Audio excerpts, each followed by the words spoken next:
At the piano is Colin Sell, and your chairman is Jack Dee. Hello, and welcome to I'm Sorry I Haven't a Clue. You join us this week in Southampton at the Mayflower Theatre. Originally called the Empire, this theatre was built in 1928. For the time, the theatre boasted unheard of luxury, including a roof garden, providing fine views over Southampton Water and down into the docks. But the fun ended when he fitted curtains to his surgery.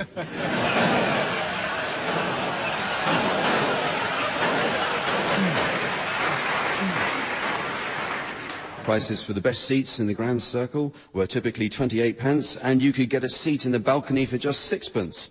But back then, a 4-bedroom house in Southampton cost £700.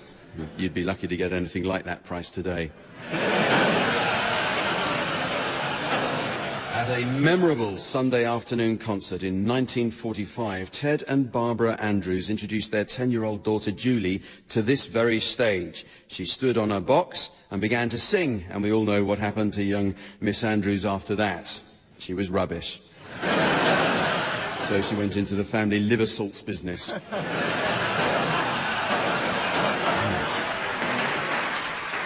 Since the 1970s, the main sea traffic operating here has been the Isle of Wight ferries. And now it's become fashionable to do derogatory jokes about the Isle of Wight on the radio. But if you're listening in the Isle of Wight, there's no need to worry. The radio is that magic talking box in the living room next to the mangle.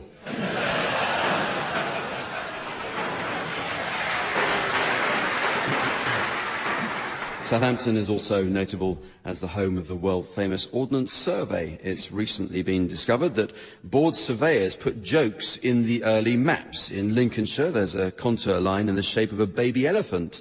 And in Hampshire, if you look very carefully, there's the outline of a little toilet. Basingstoke, I think it is.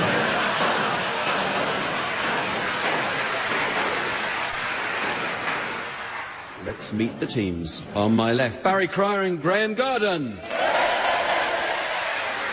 And on my right, Tim Brooke-Taylor and Jeremy Hardy.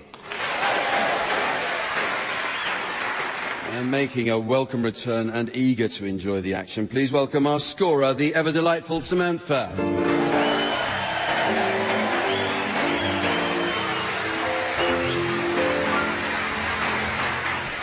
Okay, we start with a round which does exactly what it says on the tin, may cause drowsiness.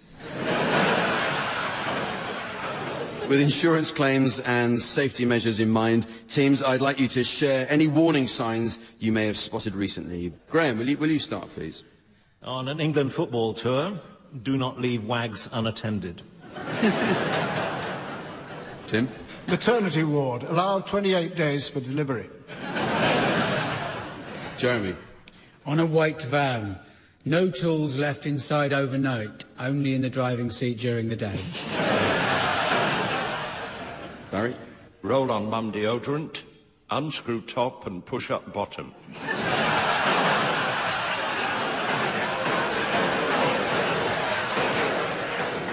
Warning, Lord Mandelson, caution, could be slippery when talking. Outside Royal Bank of Scotland headquarters, management are not responsible.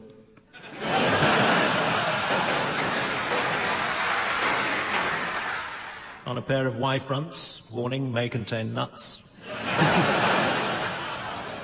On a birthing pool, may contain nudity and strong language from the outset. Any resemblance to actual persons or events, living or dead, is unintentional and purely coincidental. News of the world.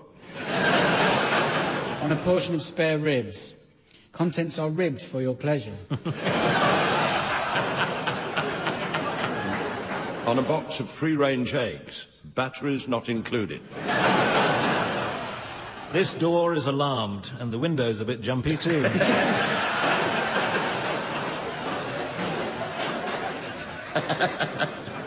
The teams are going to sing for us now in the round called One Song to the Tune of Another. Now, you'd need to have been cut off from the comedy business for 35 years not to know how this works. So, teams, this is how it works.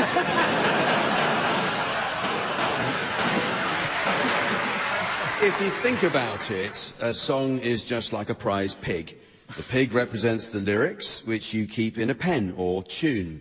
After a while, you may have to send the pig into the abattoir and replace it with another pig, or literally sing one song to the tune of another. Certain celebrity chefs have actually taken to keeping classic breeds, such as Tamworth or Gloucester Old Spot, as family pets before consigning them to the abattoir. Speaking of the slaughter of much-loved classics, at the piano, Colin Sell. So we'll start with you, Barry. I'd like you to sing the words of My Ding-a-Ling to the tune of the Dam Busters March. When I was a little bitty boy, my grandmother bought me a cute little toy, silver bells hanging on a string. She said it was my ding-a-ling, a-ling, oh my ding-a-ling, everybody sing, I wanna play with my ding-a-ling, a-ling.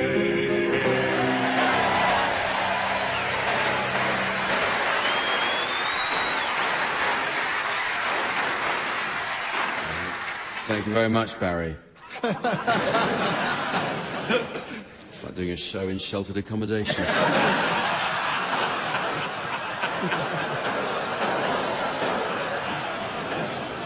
You now, Tim, I'd like you to sing the words of Psycho Killer by Talking Heads to the tune of Ruler of the Queen's Navy from HMS Pinafore.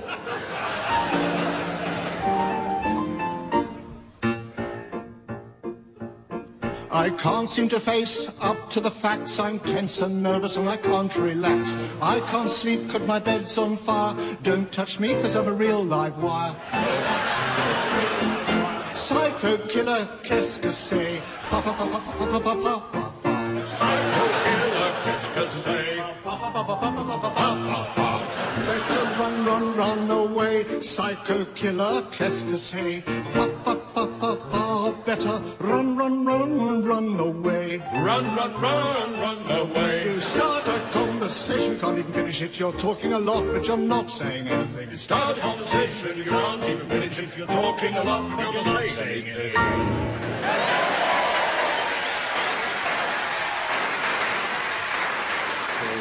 Your turn, Graham. I'd like you to sing the words of Frankie Howard's Three Little Fishes to the tune of the chorus of the Hebrew Slaves. I thought I was doing something else. Doing something else now? You're now watching A Family at War. Well, yeah, I've got the words for Grandma, we love you. No, I've said I'd like you to sing the words.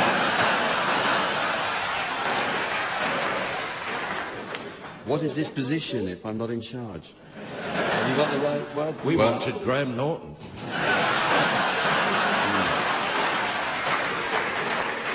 Even I tried to persuade him.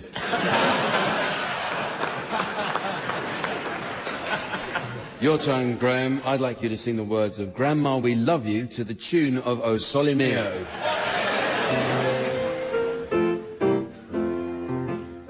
Oh, Grandma, you're the greatest grandma.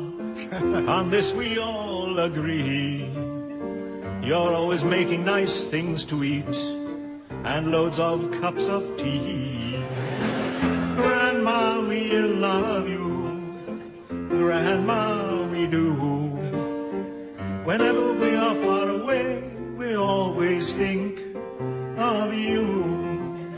You're the lady, Grandma.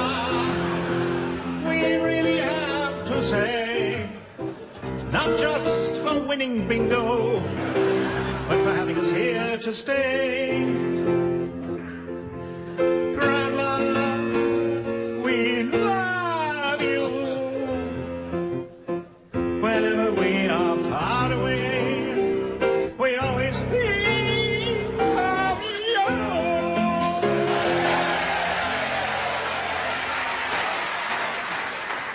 Thank you, Graham. And finally, Jeremy, I'd like you to sing... Well, actually, I'd just like you to sing. I'd like you to sing the words of So Macho by Sunita to the tune of the Marseillaise.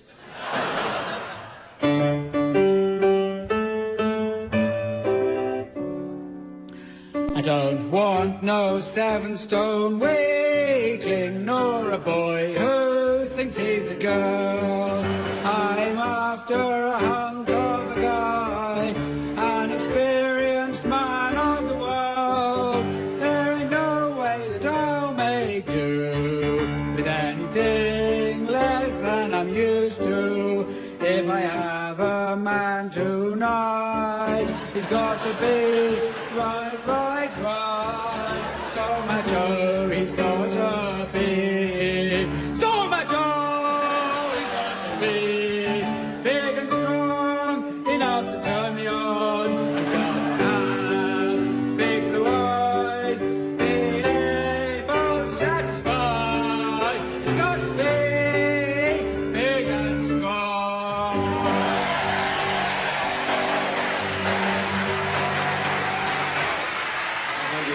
Thank you, Jeremy. They weren't laughing at you. Next round is about telephone communication, although it seems these days you never actually get to speak to a real person. Bearing in mind that most of us only ever speak to machines, the teams are going to imagine what voicemail messages might have been left on the answer phones of various historical figures. Okay, so I'll start you off with this answer phone message. Belay there, me hearties. You have reached the instrument of Admiral Lord Nelson. I'm out at the moment, rounding the horn. Please leave a message after the tone. Off you go. Hello, cheeky sailor. Napoleon Bonaparte speaking, but you can call me Boney, and you know why. My little broccoli spear. My fleet is heading for Trafalgar, but I'll be with you at half-time, so polish your column, you naughty mange do. Be happy, love nappy. Hello, Emma Hamilton here. I count the hours until once more I'm in your arm.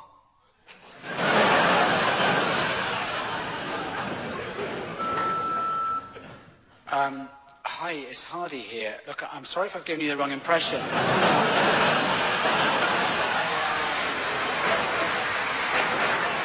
I really like you as a friend, and I respect you as an admiral. It's just, you know, I just don't think about you in that way. It's kind of maybe more like a brother. Anyway, I'm cool about it, so I hope it hasn't spoiled things, because, you know, I'd hate that. Anyway, okay, take care. Bye. Bye.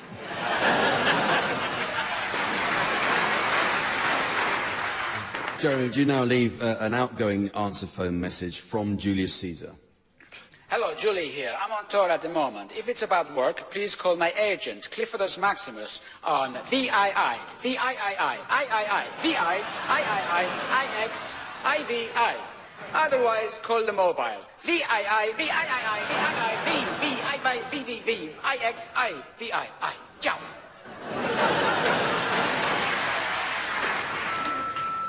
Julius Caesar, sorry to hear you're out. Hope you come back to Britain soon for fun and games. Your friends Veni, Vidi and Vicky. Hello, Mr. Caesar. This is Jack calling from the Regional Planning Office regarding your planning application to divide all Gaul into 3 parts. Just to confirm, it is 3 parts, not 4, as that would require an RPO 57-I.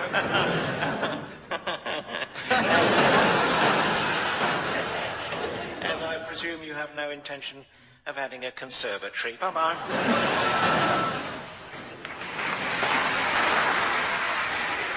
So, Tim, now perhaps you'd leave an answer phone greeting for Joan of Arc. Hi, Joan of Arc ici. Believe me, I'm hot, very hot. Please leave a message, no faggots, I've had enough of them. Philippe Philop here, shoes you choose. Your asbestos fireproof Wellingtons are ready. Get round here hotfoot, no offence. Love you, Johnny. Hi, are you satisfied with your current fuel supplier? Why not ensure winter warmth at manageable prices with British Gas? Meeting all your heating requirements, be they gas, electric or bundles of firewood. Call us on our free phone number and say goodbye to the shivers. Hi Hi, Joan, darling, God here. Listen, I've had second thoughts about this whole war with England thing. You know, I hope you haven't made any plans. It's kind of dangerous. You're only a slip of a girl. So I hope you haven't put yourself at any risk. Oh, you're here.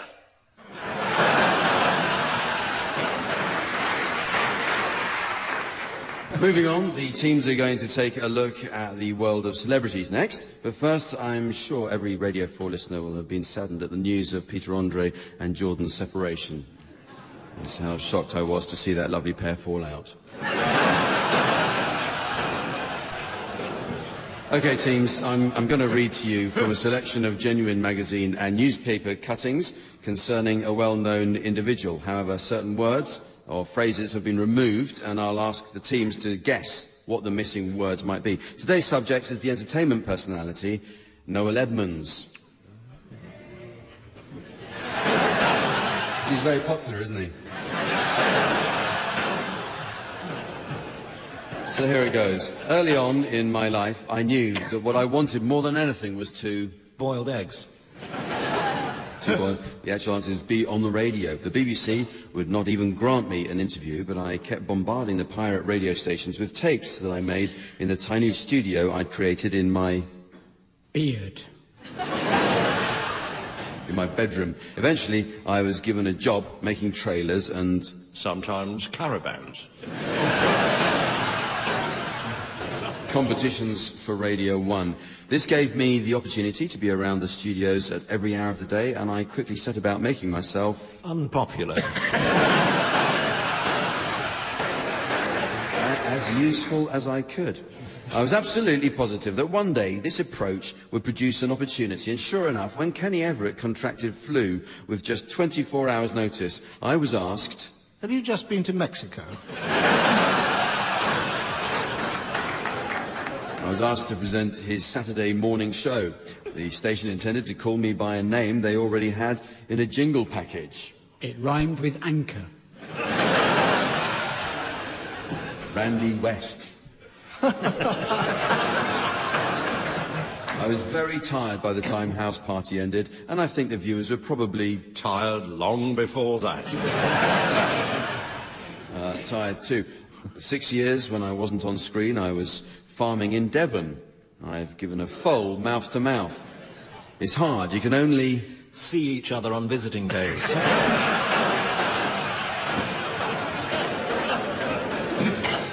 You can only do one nostril at a time. Don't you know about orbs? Orbs are little bundles of positive energy that look like little round planets, but they come in all shapes and sizes. Conventional photography can't pick them up, but... curb crawlers can. But digital cameras can. I've got loads of photos of me at home with two orbs that visit me. The two that I have are about the size of melons. I like to think they are... the Mitchell brothers. I like to think they're my parents. It's bonkers how huge Deal or No Deal has become. It's a fascinating format because if you think about it, it's... rubbish. incredibly complex is what he said. I don't see it as a second chance. I see it as... one final desperate throw of the dice. a fresh era. The fastest I've ever driven is 186 miles an hour. I was completely... pissed. completely naked. Oh no. I thought I'd take it out for a breather, the poor thing.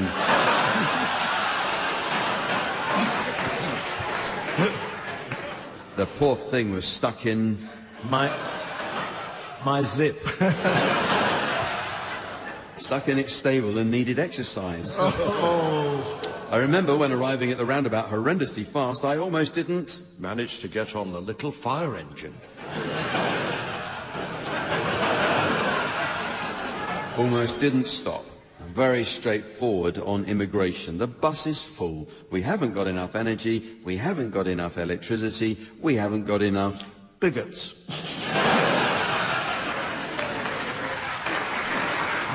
We've got enough of a health service, is what he said.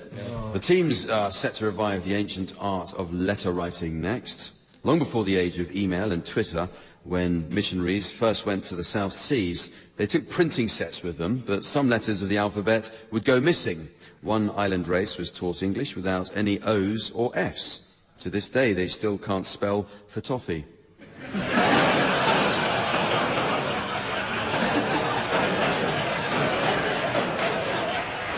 Although I thoroughly recommend their edition of the Count of Monte Cristo.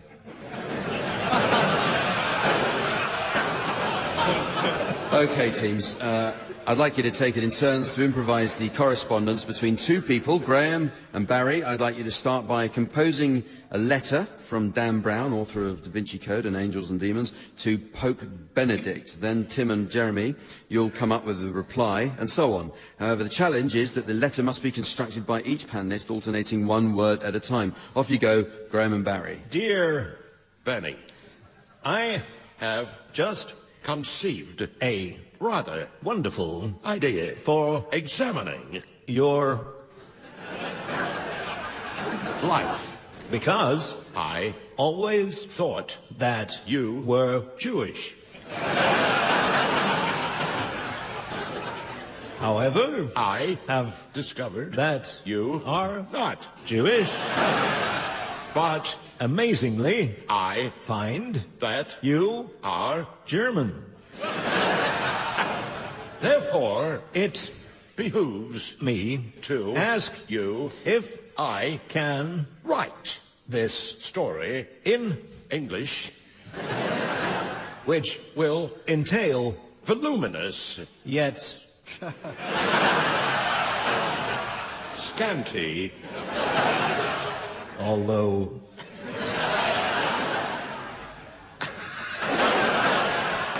penetrating and enlightening explosions of a revelatory nature that will amaze and astound, yet lull the audience into a coma. All the best. Yours, Dan Boy. Jeremy and Tim, you want to reply to that? Dear Daniel, got your message. yesterday. What Did you really mean what you say in your letter? I am apoplectic.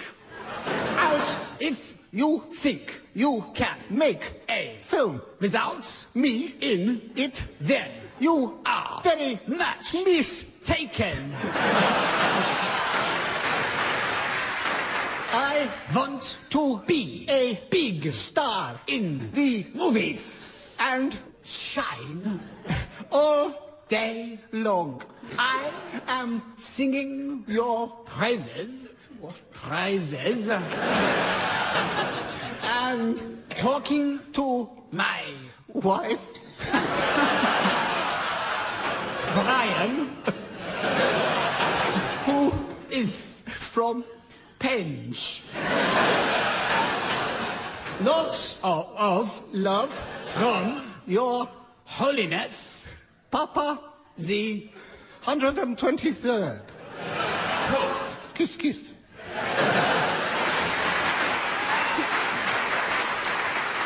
Well, it's very nearly the end of the show, but there is just time to fit in a round of... Are you stupid or something? There is just time to fit in a round of Bankers Film Club. Samantha is off to meet her gentleman friend who's trying to raise the money to buy a large detached house. But the banking crisis has caused him problems investing his cash, and it's even affecting their relationship. Samantha says he'd put it in, lose interest, and take it out again. And now he can barely manage a semi.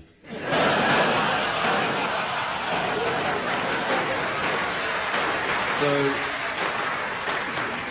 while she's away coping with that, I'll ask the teams to suggest titles of films likely to appeal to an audience of bankers. Barry, you can start.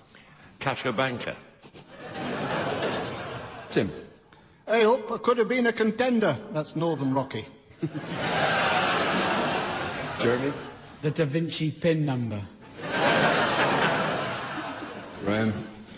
Bernie Madoff, Prince of Thieves.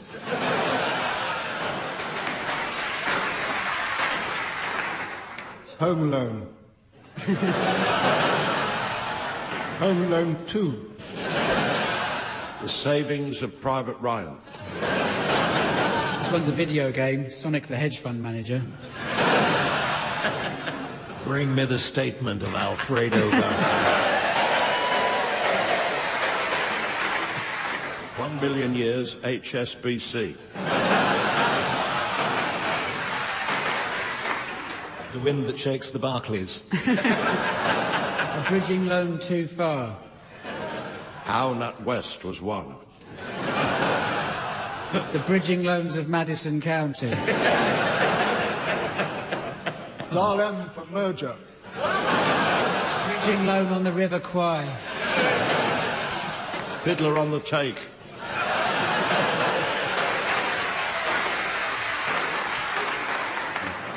And so, ladies and gentlemen, as the curious kitten of time peers through the washing machine window of fate, before the housewife of destiny opens the door to let it out, I notice it's the end of the show. So from the teams, Samantha, myself, and the good people of Southampton, it's goodbye. Goodbye. Barry Cryer, Graeme Garden, Brooke-Taylor and Jeremy Harvey will be given silly things to do by Jack Dee, with Colin Sell setting some of them to music. The programme consultant was Ian Patterson and the producer was John Naismith.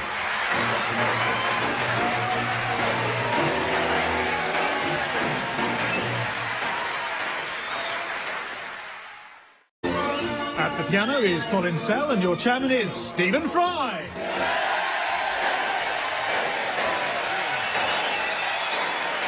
Thank you.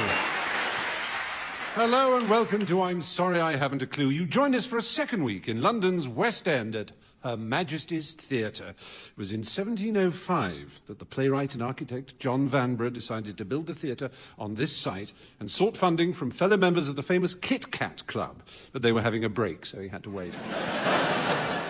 Vanbrugh then approached the Royal Westminster Bank with his business plan. Not only were theatres notorious loss-making enterprises, but also Vanbrugh was frequently bankrupt and as a hopeless, habitual gambler was a regular inmate of the debtor's prison. So the bank made him chairman. A stone's throw distant is Covent Garden, where in the 1850s William Gladstone spent his evenings saving the fallen women of the area's many brothels.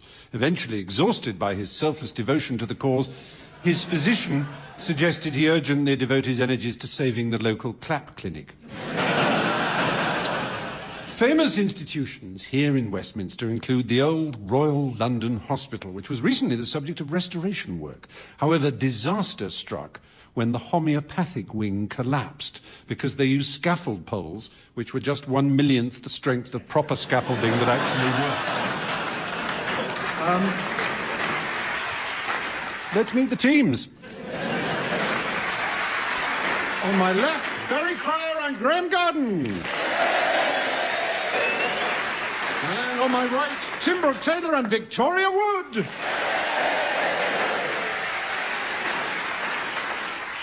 And I'm very excited, though perhaps not as excited as some, to welcome to her place at the desk next to me to enjoy an evening of frantic scoring. Please welcome the ever-delightful Samantha.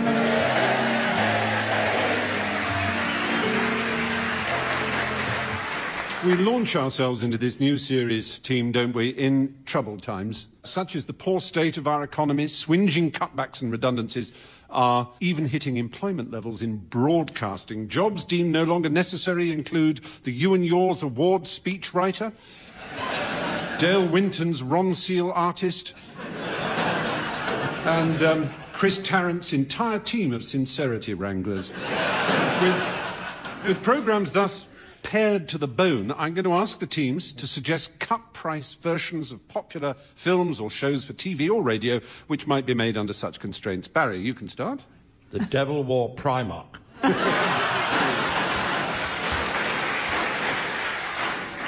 Tim. No deal.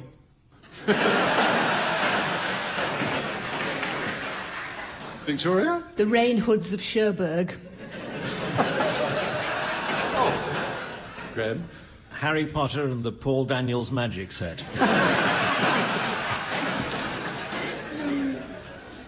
Just a second. The Curious Case of Jensen Button. Slumdog Milliner.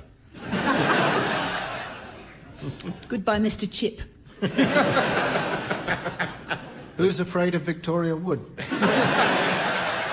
Actually, that would be quite expensive, sure. The Casebook of Eamon Holmes. CSI Macclesfield.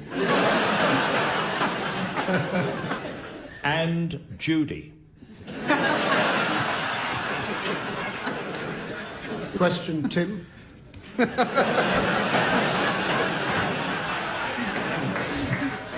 Crossroads. Yeah.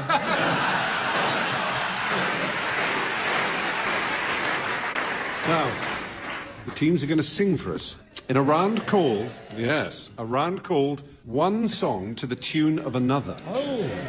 Now this, yeah. This simple and well-known concept will require explanation only to someone who's been out of touch and living in a cave for the last 35 years. So teams, this is how it works. All right? A song is made up of two basic elements, the tune, yes, and the words. No, I'll put this more simply. These two elements are like a lock and its key, all right? The lock represents the tune, providing security for the words to be inserted, just like the key, to open up a world of musical wonderment.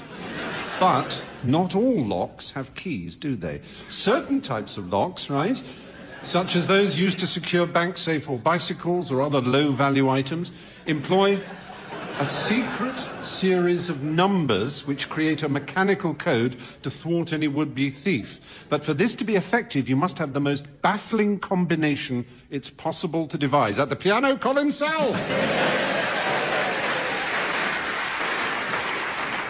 So, Barry, let's start with you, shall we? I'd like you to sing, please, the words of Don't Cha by the Pussycat Dolls to the tune of Wandering Star.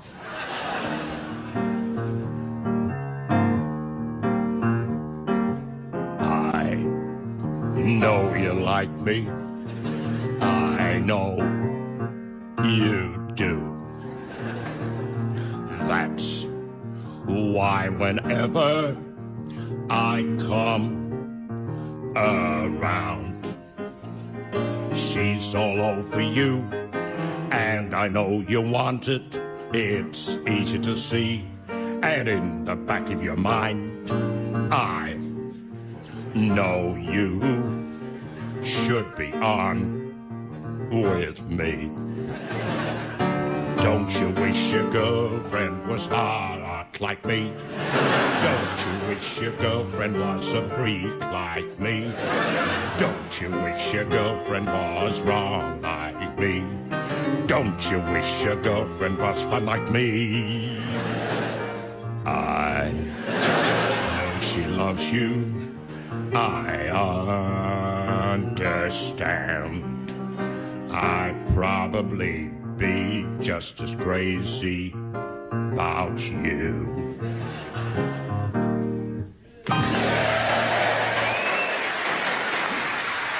Magnificent. And I'm going to give you extra points, though, for keeping your teeth in. Well done. Tim, I'd like you to sing the words of Fit But You Know It by the Streets to the tune of Some Enchanted Evening.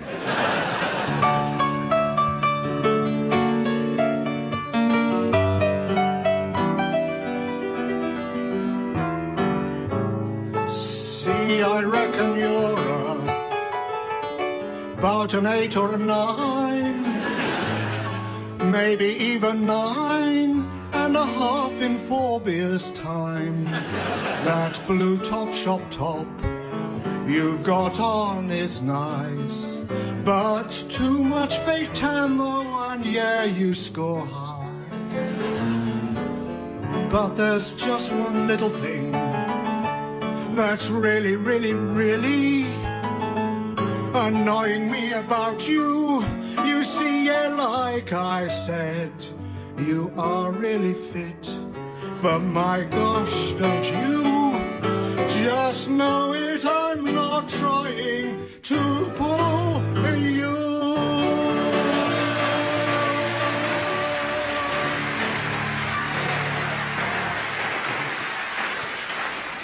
Breathtaking. Victoria, I'd like you to sing the words of Life by Desiree to the tune of the Battle Hymn of the Republic.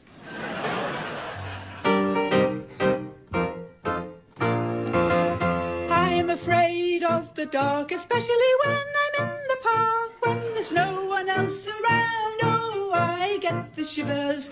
I don't want to see a ghost. It's the sight that I fear most. I'd rather have a piece of toast. Watch the evening news. Live, live, oh, live. Oh, live, oh, live. Live, live, oh, live. Oh,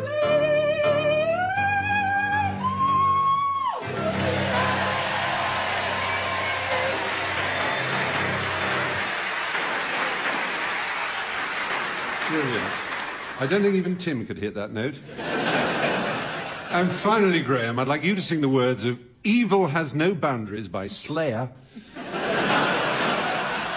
to the tune of Wonderful Copenhagen.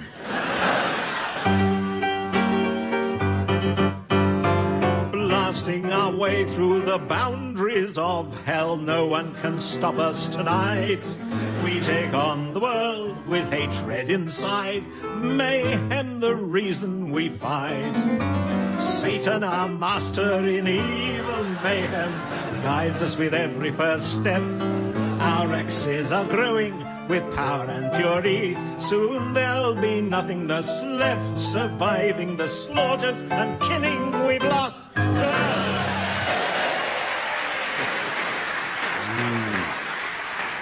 Thank you, Graeme. You have pleased the Dark Lord. Well, the next game is called Word for Word, and it's a word game all about words. So one team should start by taking turns to exchange a random series of words which must be totally unconnected. For example, if the words fat and duck were followed by diocharm and Imodium, that wouldn't do. Tim and Victoria, you can start exchanging your words, while Barry and Graeme, you should carefully monitor their words and challenge to takeover play if you detect a connection. So off you go, Tim and Victoria. Marzipan. Skirting board. Oh, there's a challenge there from Graeme.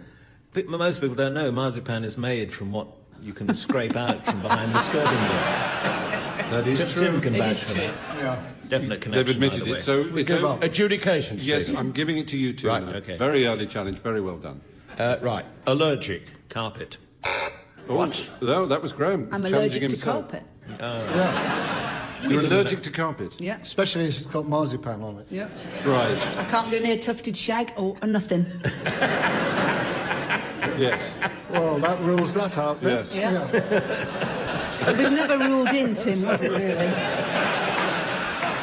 See if we can get a run going, though. Come on. No That's connections. curious. Come on. Beige. Exit. She's looking around Looking the around. theatre. Well, just be glad there is one. Guitar. Table. Flute. Tango. Meringue. Oh, Lays. flute and tango. Well, that's boring, isn't it? It's fruit drinks. Tango. No, flute. Will you pay attention? Flute. The Chinese In the flute. Chinese market, there. Fruit drinks. All right, come on. Graeme and Barry, off you go. All right. Diaphragm. That's got to be a first, Tim. Hesitation.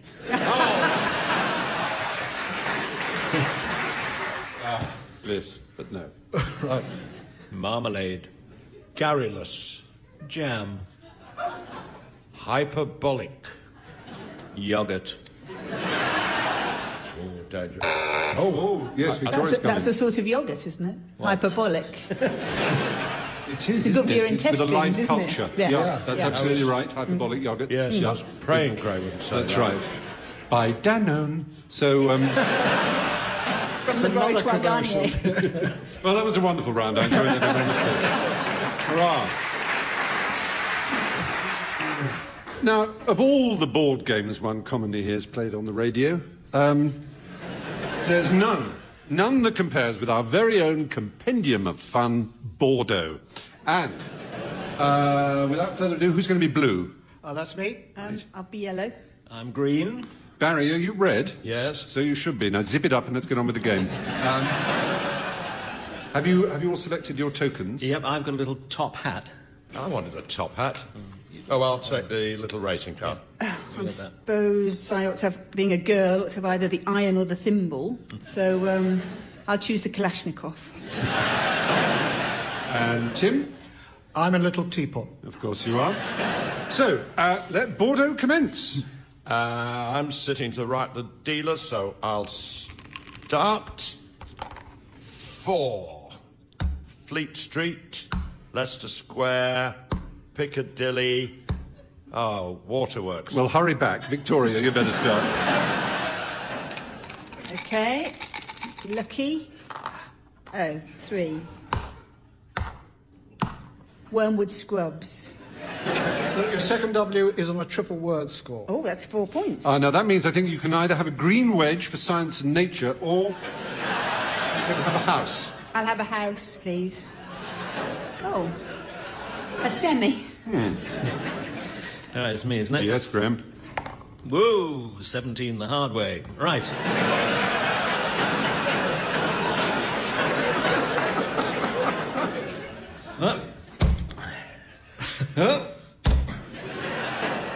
This top hat is heavier than it looks. Right, near enough. I'll put a little house there. My throw, I believe. Yep. 5. Cricklewood Lane, and this one's free, so I think I shall erect an erotic gherkin. I'm back. Oh, Barry. Right. Don't wear white trousers. A little spotting there. Is it me? No, it wasn't me. Silent ones are the worst. Now, scrambled bag, 7 letters. Oh, Q, but oh no, U. T. You've got a E. B there. Oh yeah, I can spell 3. Pool Street Station. There's no such place as Pool Street Station. There is if you take the liver out of it. Now, Barry, you need a steady hand for that. Careful. Oh. Okay. Oh, clickety-click. 1. What do I do now? Black 10 on the red jack. Oh, good thinking. Checkmate. I don't think so. Queen's Bishop to Old Kent Road.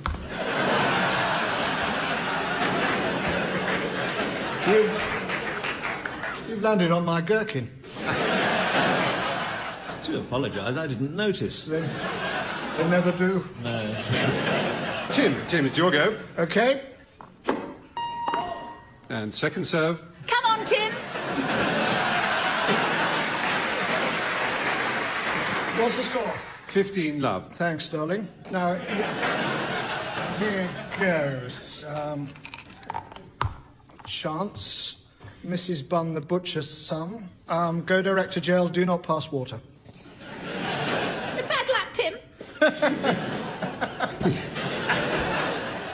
Excuse me, how long is this supposed to take? It says on the box 5 to 7 years. 3. Park Lane. Gotcha, pal. You owe me rent. Got 28 hotels on Park Lane. No, I think you're only supposed to have 27, Tim. Damn, I better remove one from the stack. Yep. This No, one. no, go for the one on the other side. Let me do it my way. Easy does it.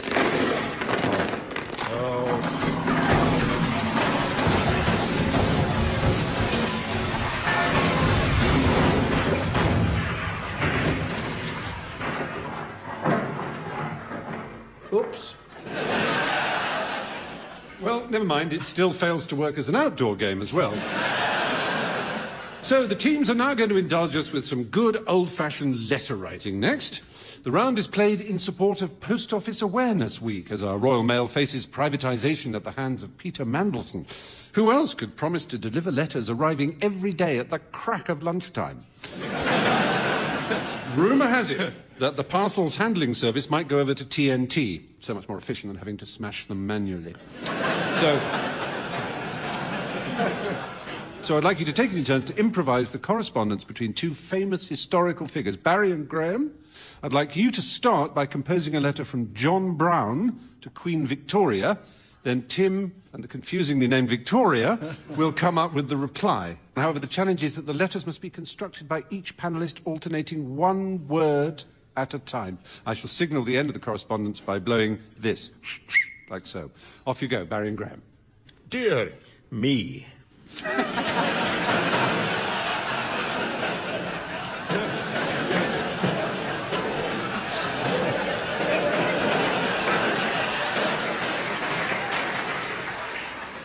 Yule tide He's on fire. is approaching.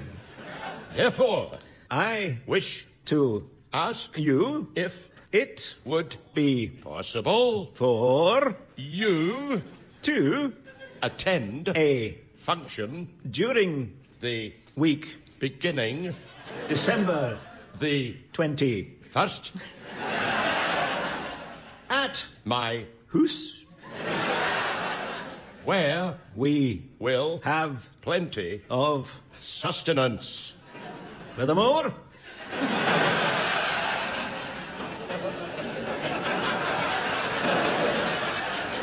I propose to lay on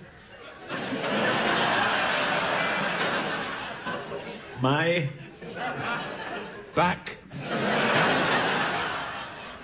and wave my legs like this.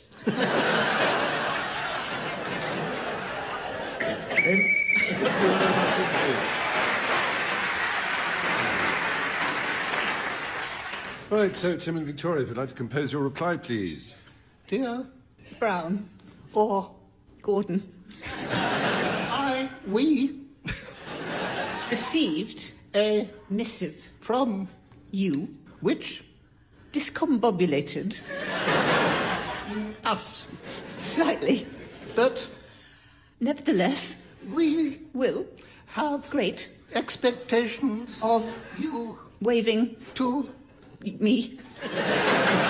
or Not. as You. wish We. like Trifle. lots, I. particularly Prefer. to Eat. lots Of. trifle In. my Bed.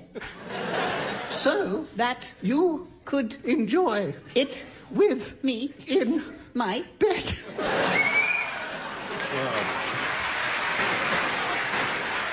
It's music time again with Swanee Kazoo. Yes. This is where the teams play duets, combining the emollient glissando of the Swanee whistle with the cheeky rasp of the kazoo.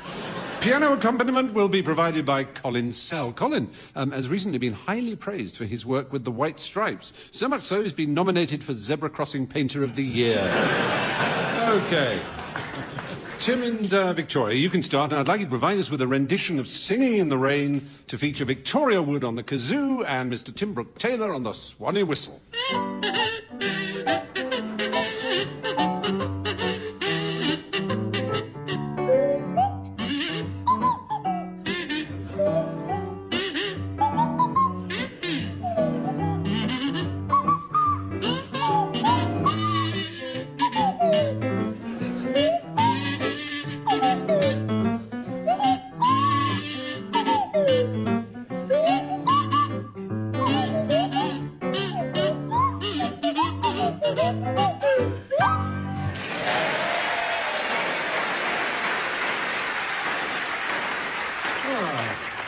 Takes you to a new world, doesn't it? Barry and Graeme, I'd like you to provide us with a rendition of Yeah Yeah by Georgie Fame to feature Barry Cryer on the kazoo and Graeme Garden on the flute.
Come very nearly to the end of my to the end of the show. There is just time for a round about dogs.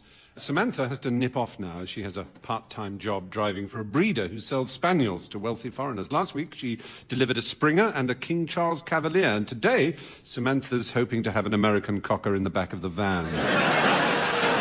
Now,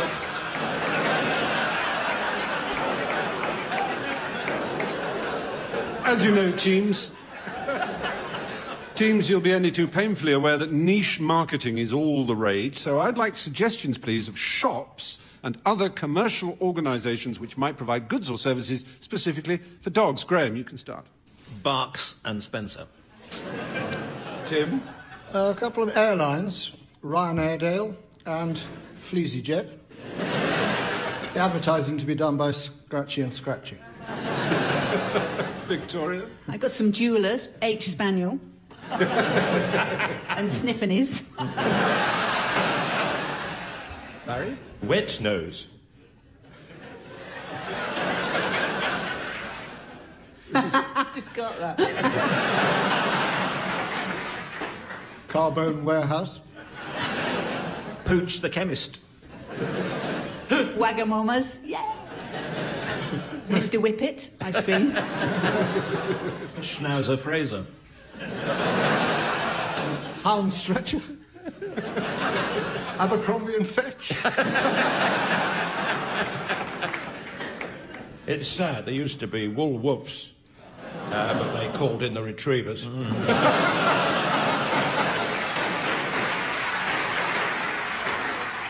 And so, ladies and gentlemen, as the muffled mobile of time goes off in the theatre of destiny and the surgeon of fate realises he's sewn his phone inside a patient once again, it's time to end the show. So from the teams, from Samantha, myself, and the good people here at Her Majesty's Theatre, it's goodbye. Goodbye!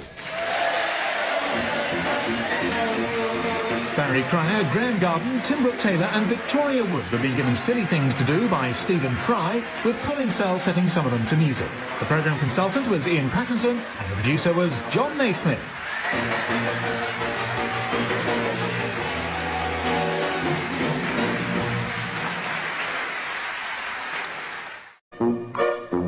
We present I'm Sorry I Haven't a Clue, the antidote to panel games.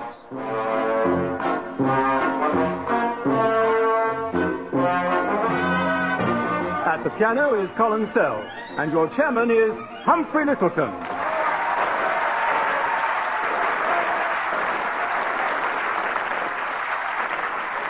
Hello and welcome to I'm Sorry I Haven't a Clue, the show that does for radio comedy what Patrick Moore does for the men's downhill slalom.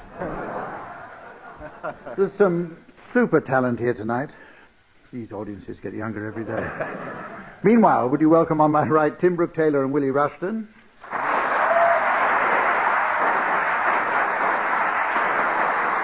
And on my left, Graeme Garden and Barry Cryer.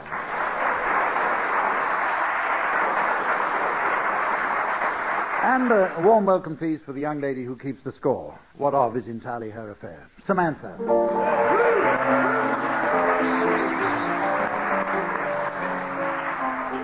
Our first game is called Good News, Bad News. I'm going to ask someone to announce a piece of good news, and the next person will give the corresponding bad news, then the next will give the good news, and so on, until either Samantha or I are overcome with excitement, and I do this.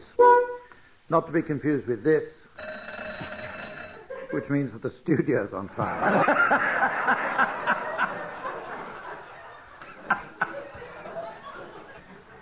So, Barry, will you start now? The good news, the Russians are putting Britain into space. Bad news, it's not Jeffrey Archer. The good news is that it is Robert Maxwell. Bad news, he's going to nobble the Sky satellite. Bad news, that was.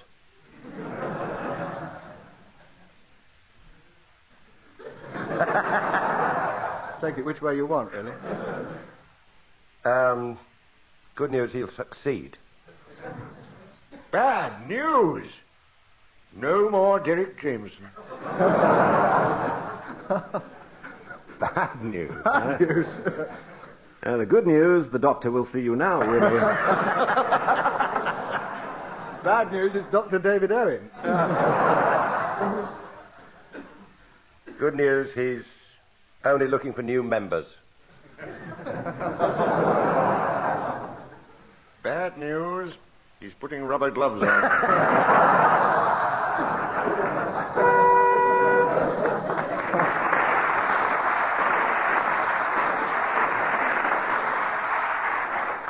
That was fun. Let's do another one. Tim, you can start this time with some good news, please. Good news. The Berlin Wall has come down. Good news? Bad news if you're a Berlin Wall shrew. Good news, East Berliners are pouring through the Brandenburg Gate. Bad news, trampling over the wall shrews.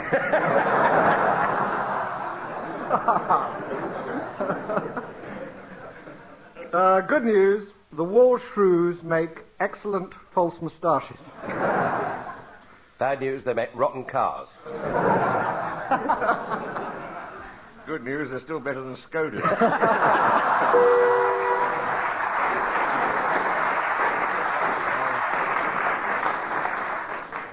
And let's do another one now. Graeme, you can start this one. Good news, please. Thank you.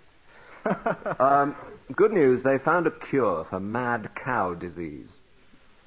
Bad news, so there will be another series of That's Life.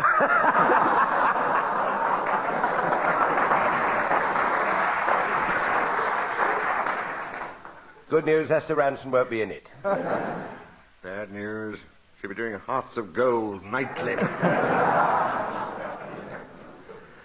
But the good news is she's having her teeth reduced. That's bad news for millions of tooth shrews. That's enough of that. That's quite enough. Okay, at this point in the proceedings, I tell the teams the name of the ball, the arrivals of which they'll be announcing at the end of the program. So, teams, will you set your minds on the chef's ball, the chef's ball? Now we have a very funny game. Teams, I'm going to play you some brief excerpts of famous people speaking, and will you please finish their sentences for them? Willie Rushton, here's your speech coming up. It's by Ken Dodd. Sometimes people say, where is the hardest audience in the world? The hardest audience in the world. Are the ones that come in dark suits and knock you up at 3 a.m. It's Vativillarius. That's if the doorbell isn't working. Bloody French doorbell. You can't get the wood. Right, Graeme. Here's your speech, Graeme, and it's Ken Dodd again. Secret of happiness is to create something. And then hide it under the mattress.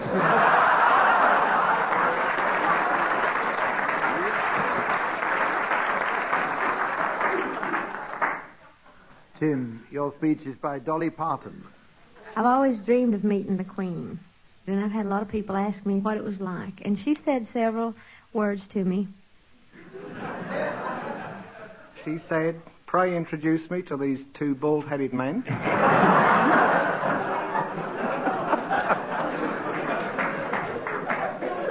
Dolly? She's gone Australian now, isn't she? Barry Cryer, your speaker is Esther Ransom.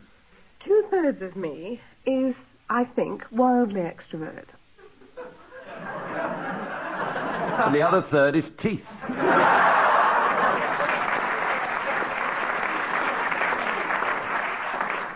Shall we play another round of that, teams? Yes, why not? Willie, here's a speech by Geoffrey Archer for you to complete. There is no such thing as government money. There is the money you earn, the money I earn, and the vast difference between them.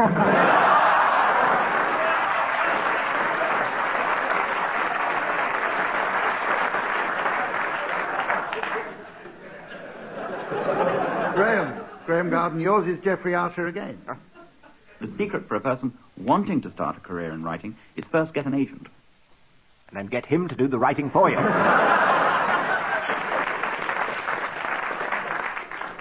Tim, here's a speech by Margaret Thatcher. God bless her. I mean, I don't think any woman in power or any woman in life will really have a happy life unless she's got a millionaire husband. That's actually... A millionaire husband? Yeah, that's it. That's actually correct. Yeah. Barry, will you finish this speech, please? Ecological Ball, the speaker. I love it. I love, actually, everything was beautiful. I like a beautiful woman, a beautiful man. A beautiful football team.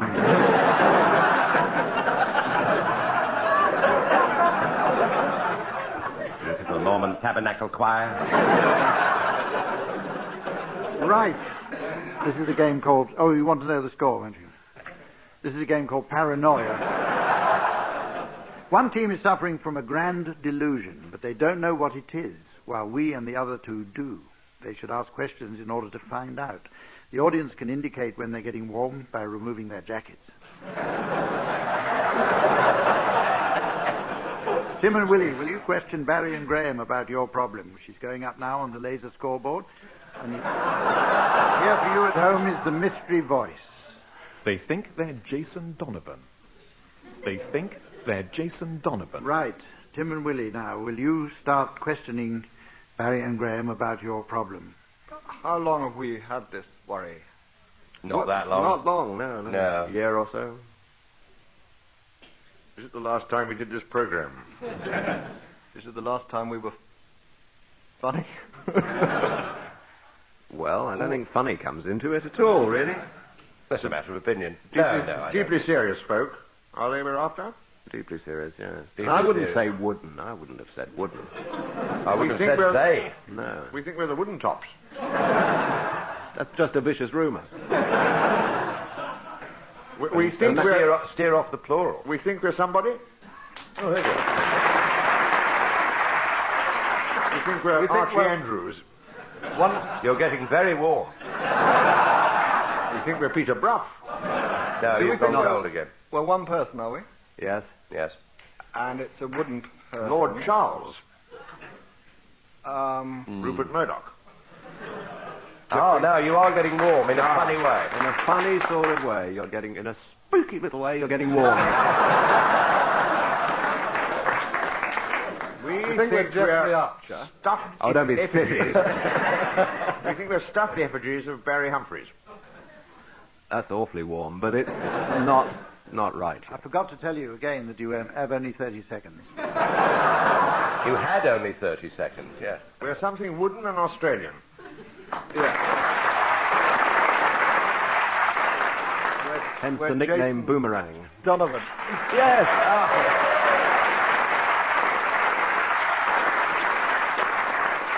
Well done, Tim. You got that one. Jason, they think they're Jason Donovan. You thought you were Jason. That oh, well, forget it. Barry and Graeme, now, you're going to question Tim and Willie about your problem. Here it is going up on the laser scoreboard.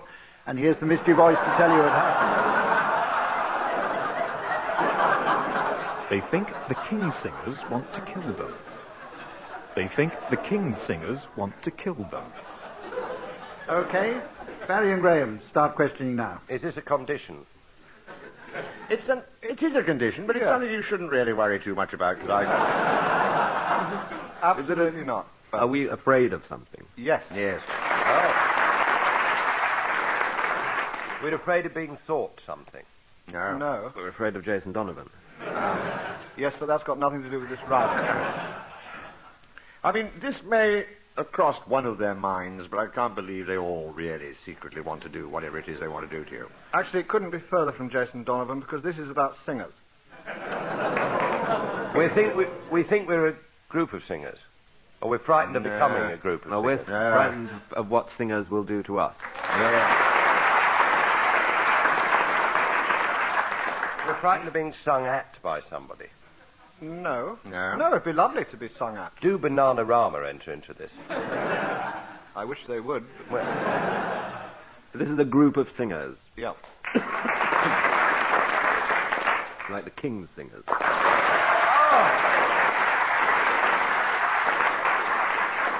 We're afraid of what the King's Singers might do to us. Yes. And do we have to nominate? What is it? What's the most terminal thing they could do to you? What, after they've killed us, you mean?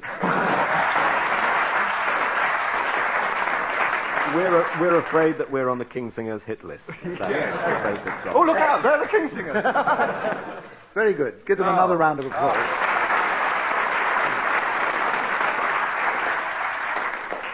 Now we come to a radio adaptation of the popular TV program Blind Date. But we're going to play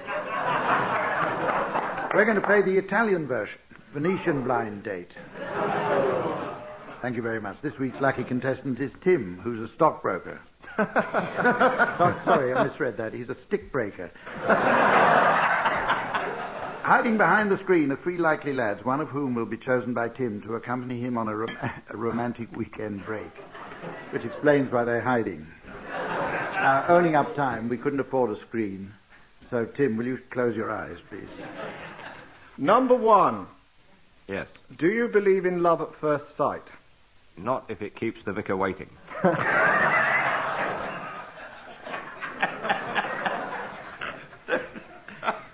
I see. Number two. Do you practice safe sex? Yes. Oh, unless there's someone else in the room.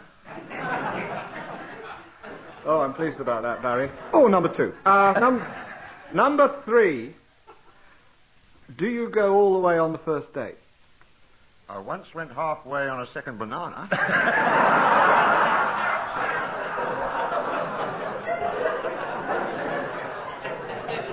Now, you've got to make your big decision, Tim. Well, number one, it was very amusing about the vicar. Number two, I like a cheerful little voice and sort of a feeling of grey hair. Number three, banana, I like that. I'll go for number four.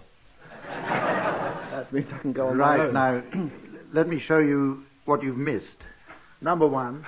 Oh, bless you. Number two. Oh, what a lovely Number day. three. What a Colin shame. Sell. Now, on the last show, of course, Graham and his chosen partner won a weekend in Benidorm.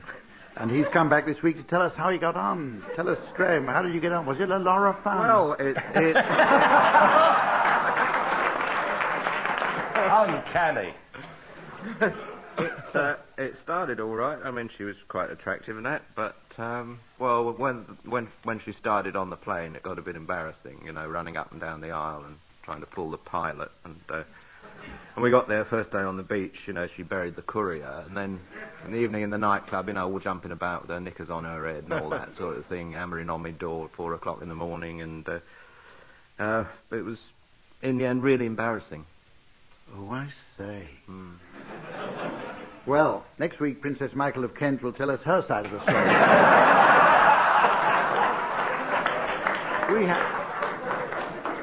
Well done, teams. You're all scoring points in all directions.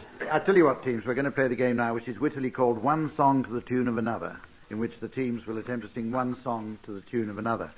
They'll be supported as usual. They'll be supported as usual by the Colin Sell Big Sound. Willie, I'm going to ask you to sing the words of memory to the tune of I Got Rhythm.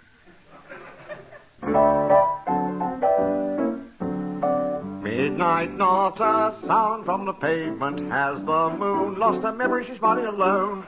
In the lamplight, the weathered leaves collect at my feet, and the wind begins to moan. Every street lamp seems to beat a fatalistic warning. Someone mutters, and a street lamp gutters, and soon it will be morning. Daylight I must wait for the sunrise. I was thinking of a new life.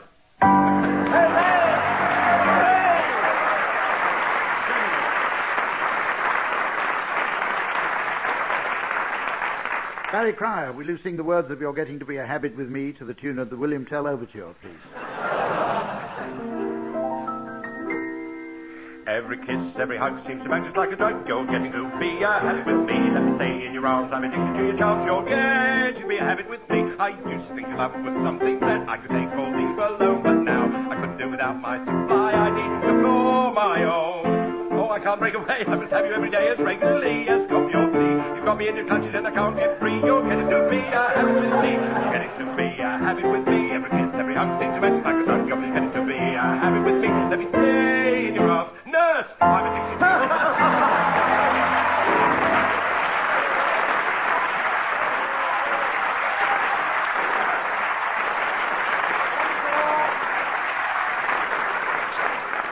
Well, you're in the lead so far. You're in the lead so far, but Tim, now you've got a lot of work to do. I want you to sing the words of AC/DC to the tune of Dance of the Hours. AC/DC, it's okay by me. I can switch and change my frequency. I'm electric, like how you touch me. I can shock you, I can set you on fire.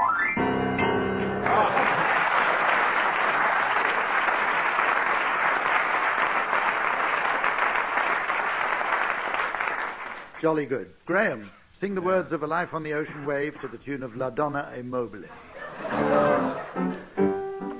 A life on the ocean wave, a home on the rolling deep, where the scattered waters rave and the winds their revels keep. A home on the rolling deep, where the scattered waters rave and the winds their revels keep. Like an eagle caged I pine on this dull unchanging shore. Oh, give me the flashing brine, the spray and the tempest roar. A life on the ocean wave. That's enough of that.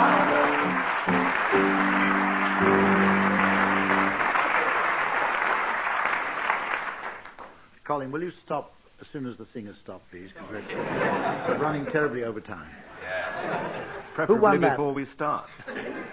Now we're going on to a game called Alternative Records. I'm going to give the teams a list of statistics taken from Mike Barwell's Alternative Book of Records. Teams must guess what these statistics represent. Willie, here's one for you. 9.5 inches. This is Pamela Borghesi's attention span.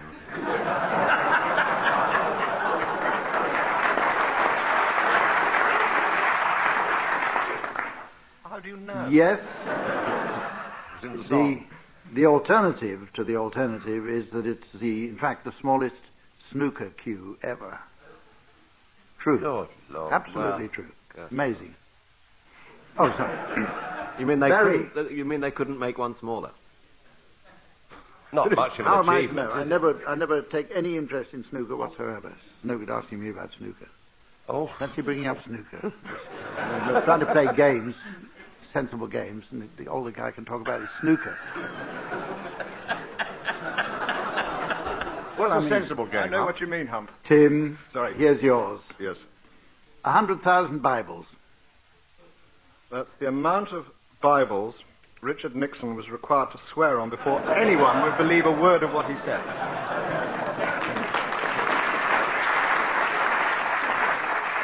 Actually, you'll find 100,000 Bibles in room 714 at the Mecca Hilton due to an appalling cock-up at the Gideon Society HQ. Pretty good, but the actual answer is it's the most books ever consigned by air freight, sent by the Bible Society to Uganda in 1982. Of course, of Kampala Hilton. That's what it'll be. I like this game. I get all the best lines. Graham, 18 feet. 18 feet. That's the height of the record Sellafield Whippet.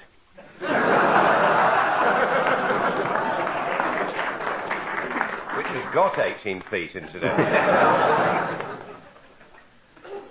The actual answer is it's the furthest a grape has been thrown and caught in the mouth. Back to Pamela again. Yes. As the man said when... Oh, no.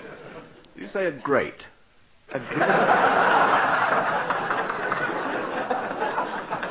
A grape. Grape.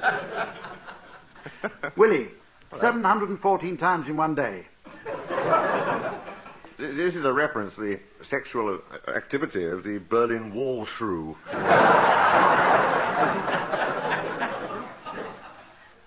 Actually, it's the number of vasectomies undertaken by the men of Thailand on the 8th of February 1983 to celebrate the 55th birthday of their monarch, King Bhumibol.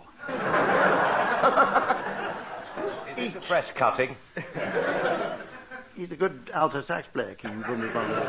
You know. Barry, £1.17 shillings and 5 pence. Christine Keeler's take on the first day. That's for the older viewers. Last time Barry paid for a run.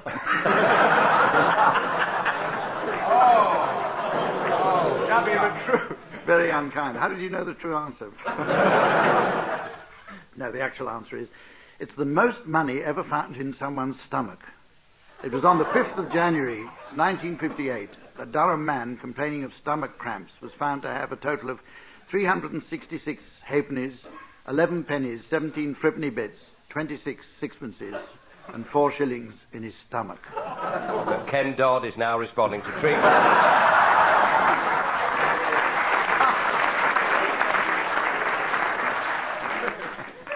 Tim, here's one for you. 17 miles, 342 yards. Means you're still within spitting distance of Jameson. Is it? It does, yes. Oh. No, it's the longest line of leapfrogging ever played. You're on.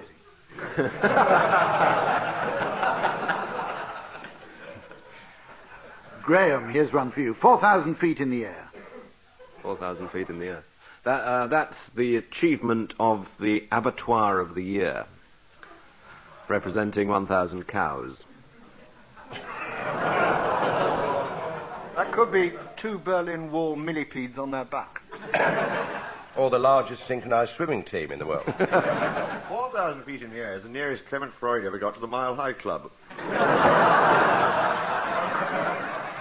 Actually, the answer is it's the greatest height from which a piano player has been dropped from a hot air balloon. No. That's just wishful thinking. It's the greatest...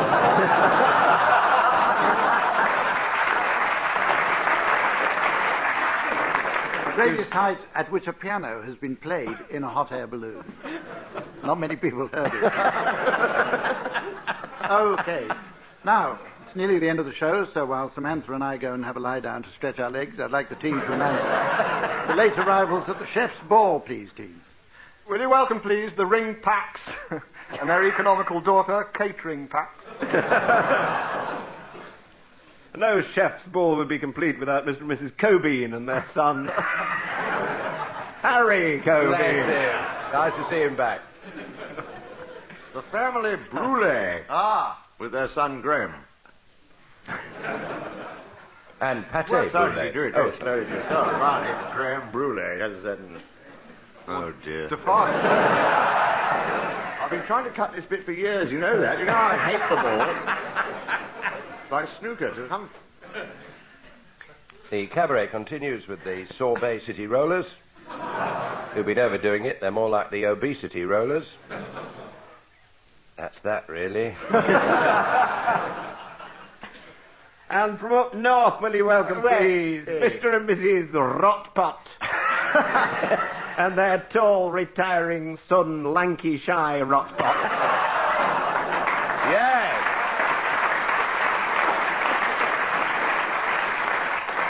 Coming through the door now, and they'll regret it. The young Farsies. Their son Ron. Ron Young. Oh. Is there nobody here who speaks another... Are you ready for Europe? 1992 is going to come as a terrible shock to you lot. They come with pâté de foie gras. Also 3 of the chef's nightmares. That's malnutrition, anorexia, and dietitian. Thank you. The cabaret continues. Will you put your hands together over your ears if you so wish? As the man said.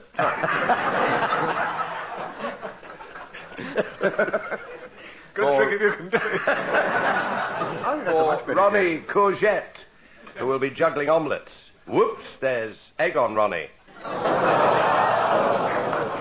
Fair enough. Will you welcome from Italy, please? Part of Europe, so you must be nice to them. That well-known Italian Scot, Macaroni, with his antipasto and his French hors d'oeuvre. A minestrone. And from Greece, will you welcome Peter Bread and Doner Kebab? I thought hors d'oeuvre were ladies who hung around diesel pumps. We welcome Mr. and Mrs. Purtherday and their daughter Sue Purtherday. And will you welcome, please, will you welcome Mr. and Mrs. O'Nuts? And their drunken son, Pistachio Nuts.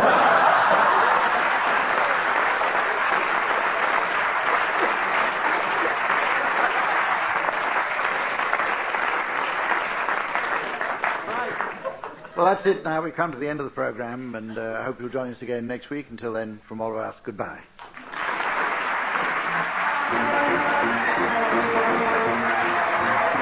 Barry Cryer, Graeme Garden, Woody Rushton and Tim Brooke-Taylor were being given silly things to do by Humphrey Lyttelton, with Colin Sells setting some of them to music. The programme was produced by Johan Magnusson.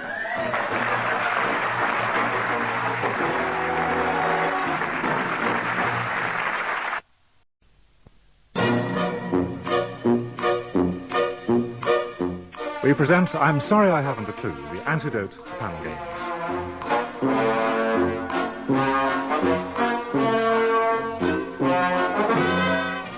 At the piano is Colin Sell, and your chairman is Humphrey Lyttelton.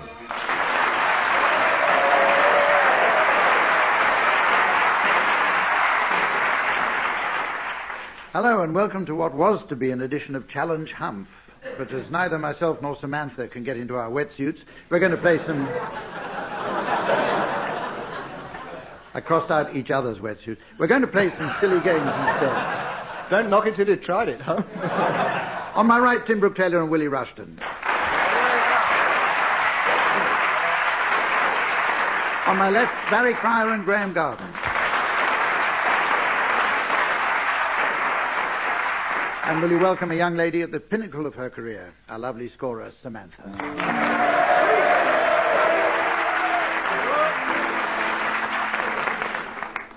Our first round takes as its premise the poverty of the entertainment industries. So, teams, would you suggest some cost-cutting mergers, please? Barry, you start. Well, they're making a new film. It's an old and a new. They're mixing Louisiana Story and Indiana Jones and the Last Crusade in a big new film called Lou Crusade. The producers of Broadcast News and Sex, Lies and Videotape are making a remake, and they're calling it Sky TV. The worlds of... Oh, sorry. No, you go, because you're younger than I am. But only by 10 or 12 years. The worlds of TV, cinema and sport are combining. And in fact, they're putting together Black Eyes and The Colour Purple and getting 3 rounds with Mike Tyson. The cook, the thief, his wife and her lover, Oscar Wilde, the baker's wife, Monsieur Butterfly, the Phantom of the Opera, and the Woman in Black, and Noel and Gertie are the England 11 for the first test in the West Indies.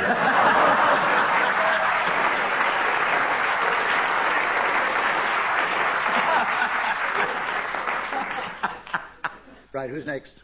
Any more? There's one I got down. It's Hello, hello, boom, farewell, my lovely, which is coming out as a short meaningless relationship.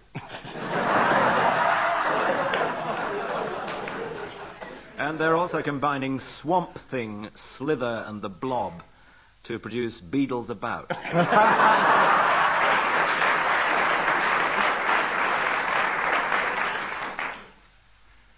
Remake of the Great Detective with Ceausescu and Baby Doc called Chow Baby. Rosalind and the Lions, The Thief of Baghdad, and Tea House of the August Moon, Lions Tea Bag. It does make delicious tea, doesn't it? It does indeed. Ooh, I could stand a crate of that. It's the Merry Chandon of the tea world, really, isn't it? I'd pop round and collect it myself if I had a car. Okay, any more? Right, we'll go on to the next round. Anyway, in that last round, Barry was disqualified for fishing for free samples. This is the point when I inform the teams of the late arrivals they'll be announcing at the end of the programme, and this week I'll be asking teams for the late arrivals at the Detectives' Ball. The Detectives' Ball. Detectives. It's opera time now. I'm going to give the team some unpromising pieces of prose and ask them to turn them into grand operatic duets. Just to make things more difficult, they'll be receiving musical assistance from Colin Sell. Samantha will be taking the part of Brunhilde, Queen of the Nibelungs, and the winners will receive an autographed breastplate each. Tim and Willie, would you please sing a passage from Games and Activities for Scouts, Game 113, Object Bringing? Certainly, Hump. Games and activities for Scouts, 113, object bringing. This game requires quick action among patrol members operating from patrol corners. It may be desired to have some staves and knotting ropes available. A leader calls out objects which are brought to him. The following are possible objects or persons to be called for. 2 scouts tied together with a reef knot. A round turn and 2 half hitches on the left leg of a scout. A scout wearing 2 shirts. A piece of white cloth. Highly necessary. 3 scouts brought together at the waist with a. 3 scouts brought together at the waist with a. 3 scouts brought together at the waist with a. Pepper knot.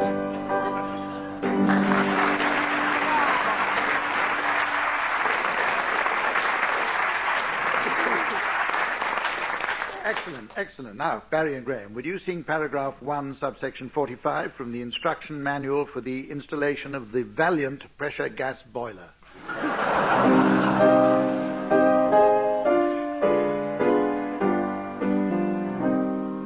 Check components.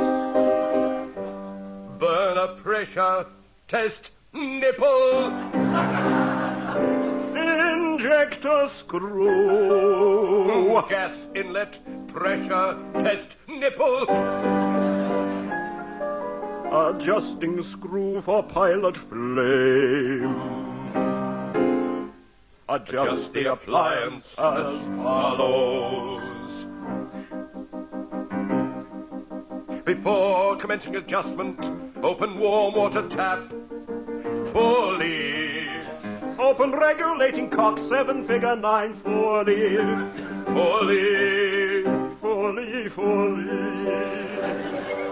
If hot water outlet temperature is too low, the water flow rate can be throttled down by turning the regulating cock until required outlet temperature is obtained.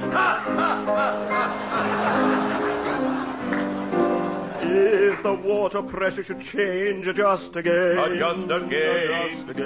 If burner ignition is too slow, the slow ignition valve, figure 9, can be removed. This is done by removing the blanking screw of a slow ignition valve.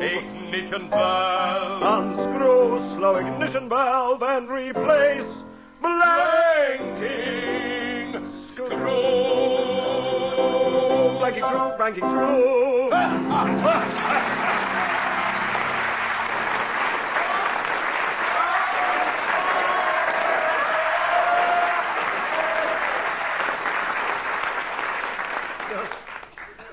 At this point, we were hoping to have a reenactment of the Indian Mutiny by the Penge Floral Society, but instead, we're going to play a game of Call My Bluff.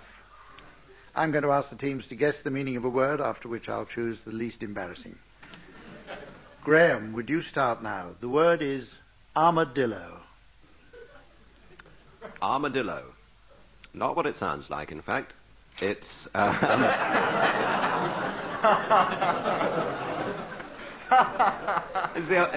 we go back to the Old English for this one. It's actually the opposite of arms akimbo. As in, there she stood, armadillo. And it's a position with your hands on your shoulders with both elbows pointing inwards. But you don't see people do it very often. You see chickens.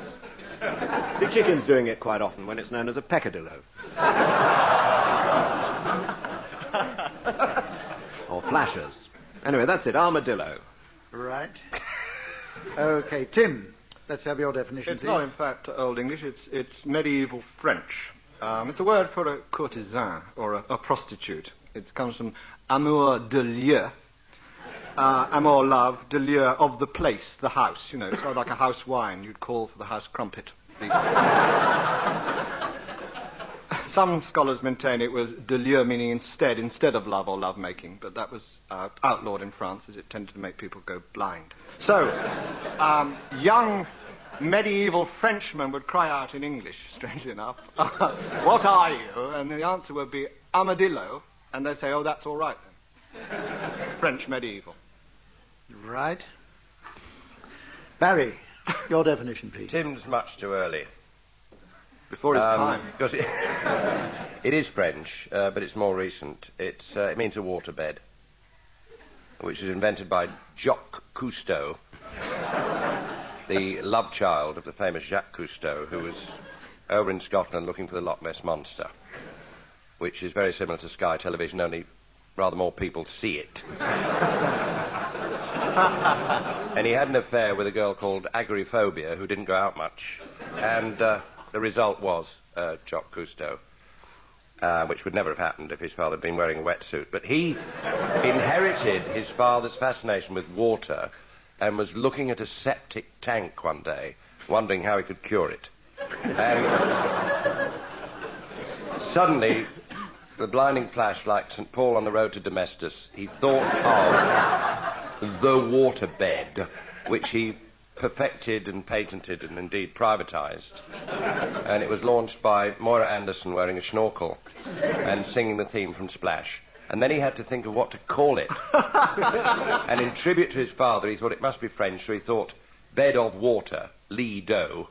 But this had already been used by a theatre in Paris. So, bearing in mind his love of water and the romantic overtones of a waterbed, he actually called it amour de l'eau.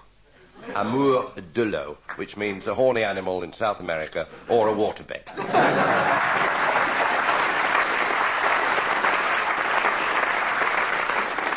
Okay, one more definition from you, Willie, please. Well, whenever boatloads of Spaniards are seen ploughing up the channel, probably heading for Marks and Spencer's in decent underwear,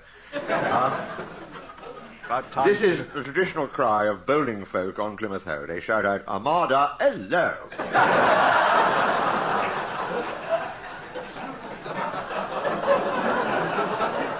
Nowadays, of course, they don't have to be Spaniards, they can be Belgians. And they're going the other way, being swept out into the Atlantic, so we won't be bored by them in 1992. Is that it? That's it. Armada, hello. Right, now I've got these 4 definitions. I've never won this round yet, but the opposite of arms akimbo, I can't believe in that one. Even more far-fetched was Tim's. I might have gone for Barry's waterbed if I hadn't dropped off. Drowned. And the bowling for hazard, really. Typical Willie Rushton far-fetched thing. I don't go for that at all. I'm going to go for Tim's. Tim, will you show your card, please? True! I've won!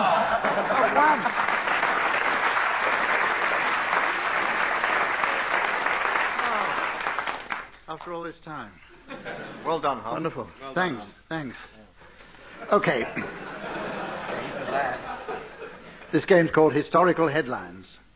I'm going to give the team some famous events in history and ask them to suggest the next morning's headlines in the style of a particular newspaper, which they will specify. If at any point I disapprove strongly, you'll hear this.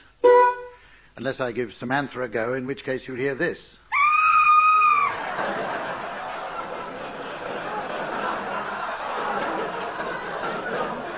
Okay, teams. Now for you She did that without moving her lips. So did she. Order, please. This is being broadcast. Teams, the subject is the 10 Commandments. Who wants to start? Tim. The sun. 10 things you never knew you shouldn't do. The melody maker, stones make comeback. Sports page of the Express, Moses names 10 for Sunday. The new musical Express, Thou Shalt Not Commit Adultery, drops to number 8.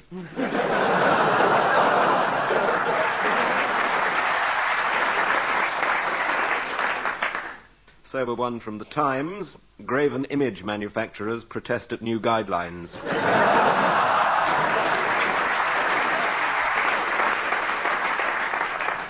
Rather jollier news in the Star, where they announce that Kylie Minogue is their starbird, covet neighbour's ass.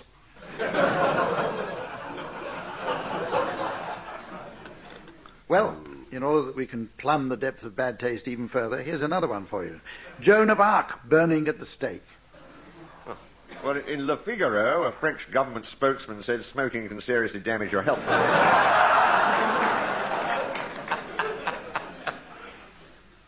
Daily Mail, English hooligans burnt my daughter, says Mrs. R.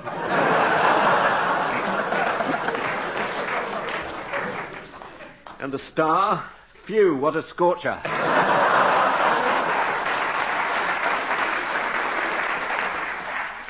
Green News, wood-burning French threat to ozone layer. Good news in the cricketer, England win Ashes.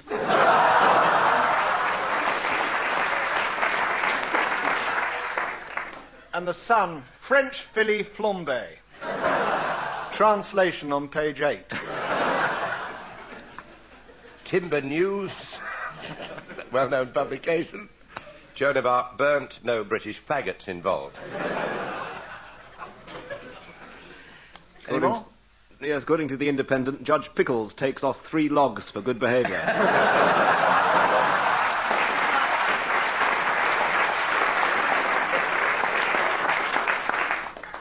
Okay, here's a good round coming up now. It's called What Happened Next. We're all going to watch some video footage on the Studio 3D laser screen. To make it more tricky, the commentary's been removed from the clips. So I'll set the scene for you. When I do this, I'll be wanting to know what happened next. Now, here coming up is the first clip. And here we see Jeffrey Archer in his jacuzzi eating a hot dog. The crowd obviously enjoying this one. Oh, and he's dropped it. What happened next? Tim and Willie. The screen went blank.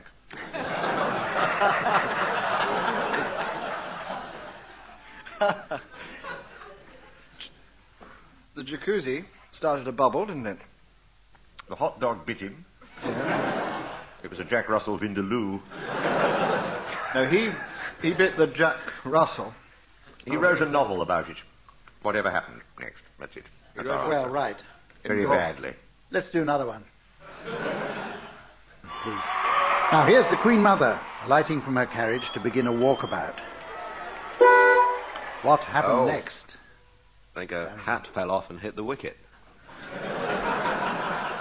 I knew the previous clip, actually. What you probably don't know is it wasn't a jacuzzi before Jeffrey Archer got into it. Such are the effects of Jack Russell Vindaloo. Open the Vinder, rush for the loo. A quiver full of bubbles. Her hat falls off. So what but the happened brown was behind the pink, as you noticed. And the pole snapped in two. Yes. At the end of her run So up. she falls back, smashing the ready-mixed gin and tonic. And the umpire comes on and takes her off because she hasn't got an identity card. Right. Well, in fact, teams, you're all correct. Everything you mentioned did in fact happen. In what Buckingham Palace described as an unusually eventful day for the Queen Mother. Right, here's a musical round called the Bad-Tempered Clavier, alternatively known as If You've Got It, Flaunt It. It features Colin Sell's uncanny knack for playing the piano badly. Teams, against stiff opposition, you must attempt to sing the song of my choice, totally in tune. And the winner will receive 7 points and a Diamante muffin. Barry and Graeme, with the, quote, assistance, unquote, of Colin Sell, will you sing perfectly in tune the lovely old song, Danny Boy? Oh, yes.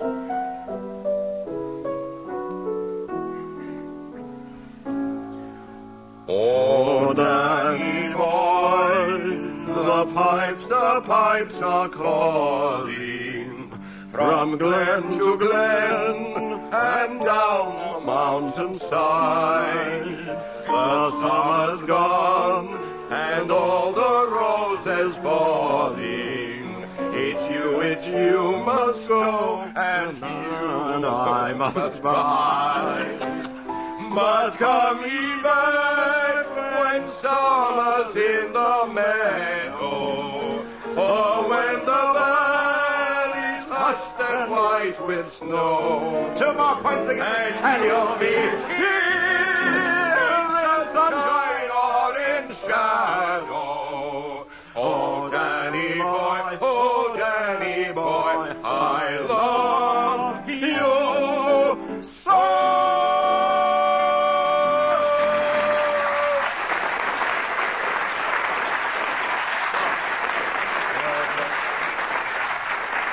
Wonderful, not a note out of place. Tim and Willie, it's your turn now. From you, I meant, Colin, yeah. Tim and Willie, now, will you sing Cheek to Cheek? Do we have to? Song,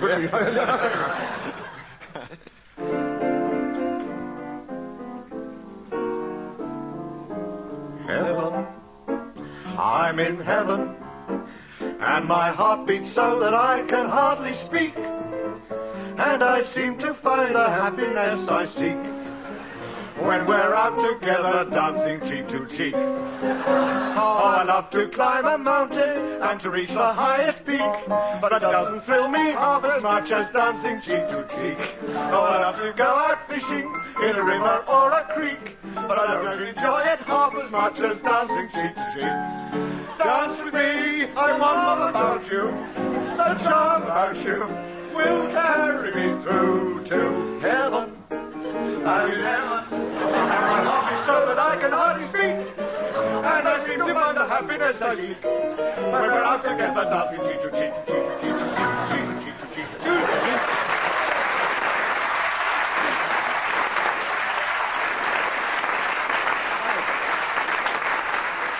We'll let the audience decide who won that one. Now, through your applause. First of all, Barry and Graeme.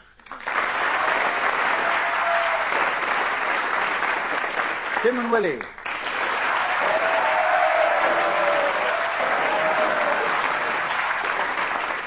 Colin Sell.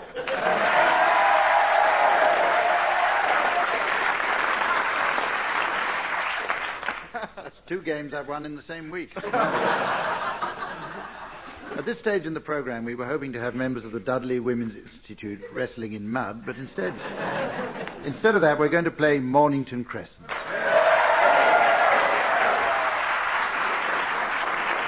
Now, we've been inundated with letters from people, believe it or not, who still find the game slightly confusing. So we're going back to basics, and then we'll work it out from there. So this week we're going to play an absolutely straight round team, no special rules, and we'll start with you, Willie Rushton.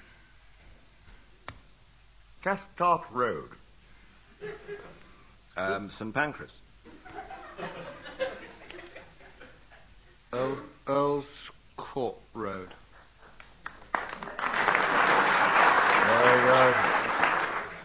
Never leaves you, does it? Esholt Road. S-H-O-L-T. Steady. That's at the side of Euston Station as we're playing it straight and helping people along who don't. I thought we can just get the little close in there. Esholt Road. If you could just say whatever move you want to make and not give these laborious... I'm trying to help, listen. Explanations. I'm just trying to be helpful if we're playing All right, a basic I know. round. That's all right. No, that's fair enough. Oh, somewhere so. Tooting Beck. More. No, I can't, can I? Tooting back. You've got the two O's in again. Yeah, but tooting back, no, it's 2 words. 2 words, 2 words. It doesn't actually... Queen. It counts as one, though, doesn't it? We've always allowed it as one.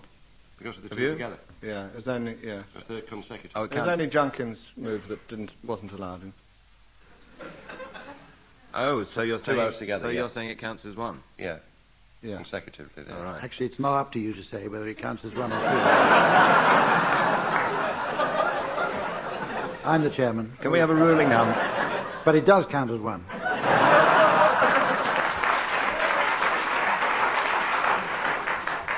Mornington Crescent. Yep.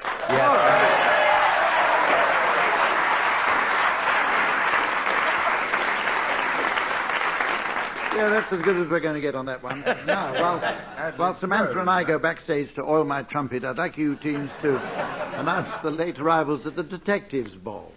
The Detectives' Ball. Instant drama, Humphrey.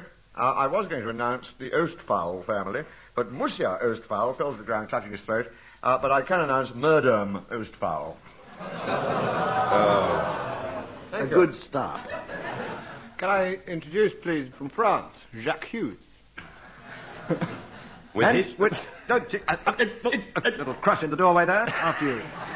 With his friend, Jean Darmery, who's looking for clues. Oh!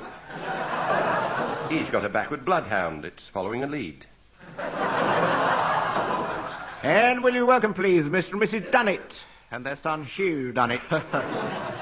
Welcome, please, for Columbo's friend, the confused Spanish Swede. One last question, please. Hans Cuff and Ian Visible Ink. From the Mousetrap, Police Sergeant Dunnett. That's just in case you didn't know, and after all his years... I knew immediately. I saw it was Richard Attenborough, and he was photographed him outside strangling his wife. Welcome from Northern Ireland, please, Amos Warren-Yu. And the daughter of his friend, Mrs. Ting Yu Say will be taken down. Annie, that's Amos Warren-Yu, Annie Ting You may say.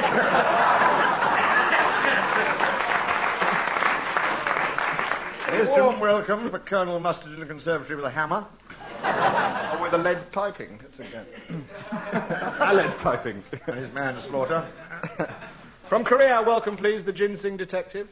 I don't know why. Oh, with his friend from B Division, the stinging detective. Waspish. Also, Mr. and Mrs. Lanyard and their son Scott. What division are you with, Inspector? D. Oh, it's Inspector Morse. Well, ladies and gentlemen...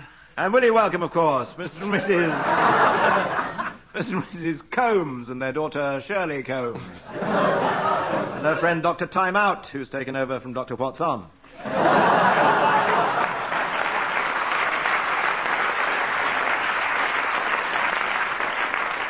Mr. and Her Mrs. friend, elementary, my dear Watson. Sorry.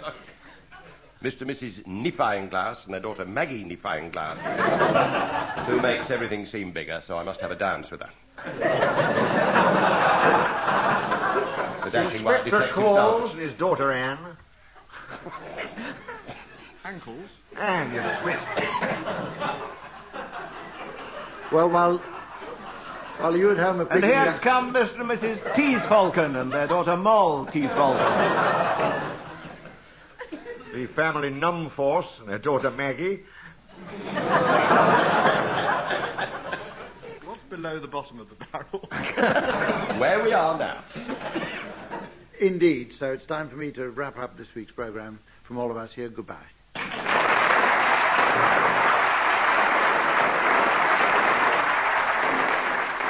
Barry Cryer, Graeme Garden, Willie Rushton and Tim Brooke-Taylor were being given Silly Things to Do by Humphrey Lyttelton, with Colin Sell setting some of them to music. The programme was produced by Johan Magnuson.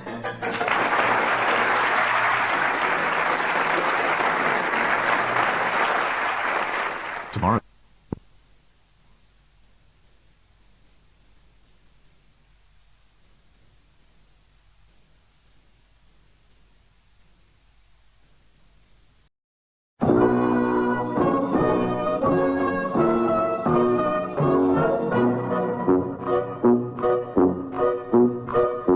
We present I'm Sorry I Haven't a Clue, the antidote to panel games.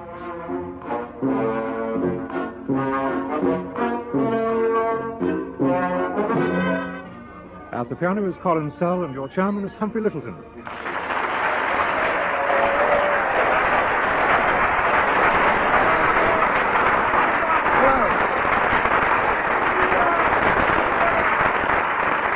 Hello and welcome to a brand new series of I'm Sorry I Haven't a Clue, the show that does for comedy. It's a new year. It's a new year now and a new decade, so we're all looking forward to new faces, fresh ideas, and startling comic originality. But while we're waiting, please welcome on my right Tim Brooke-Taylor and Willie Rushton.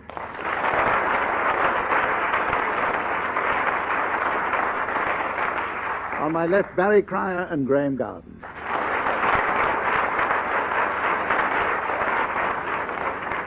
And making a clean breast of it for 1990, will you welcome our scorer, fresh from the bathtub, the lovely Samantha.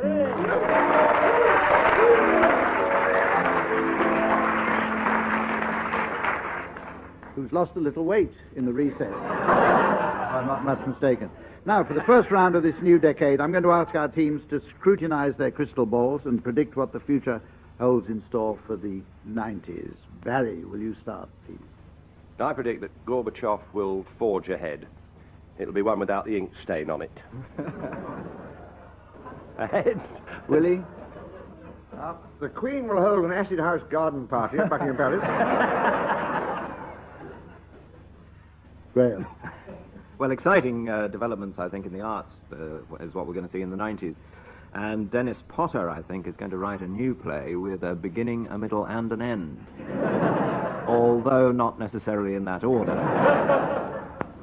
Tim? Cyril Smith will take his seat. He'll take his seat. He'll take his house as well, but he'll take his seat in the House of Lords. In fact, he'll take his bench in the House of Lords. Kylie Minogue will make a comeback. That's just wishful thinking that she might have gone away during South Africa will make an offer for the Berlin Wall. But only one side of it. Anybody else? Judge Pickles will deport 3 shoplifters to Botany Bay.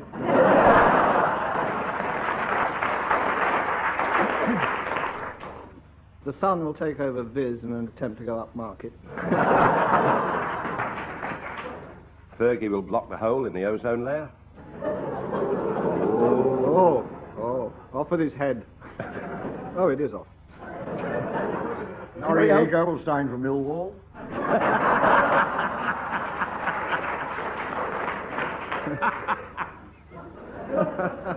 Any more, right? Right, let's go on. Feels like the end of the 90s. Barry, you win that round. One of your entries there elicited boos and hisses from the audience, which indicates that they have extremely bad taste. This is the point at which I inform the team. I like Clive Anderson, don't you? I've been to... Terrific. I've been to Brooklyn for my holidays. This is the point at which I inform the teams of the late arrivals they'll be announcing at the end of the program. And this week I'll be asking you teams for late arrivals at the Ecological Ball. The Ecological Ball. The green ball, in effect, is it, Humphrey? Does that mean you could say so, yes, but I wish you wouldn't. Does that mean we can recycle old ones? You will.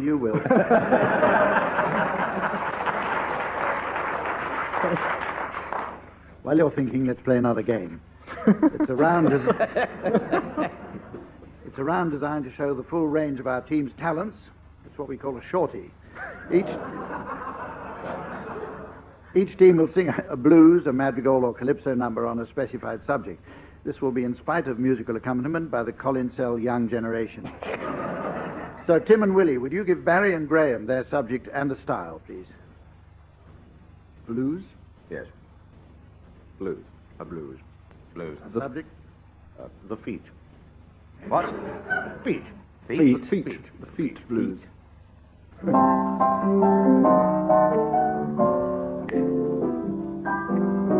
Woke up this morning, Yeah.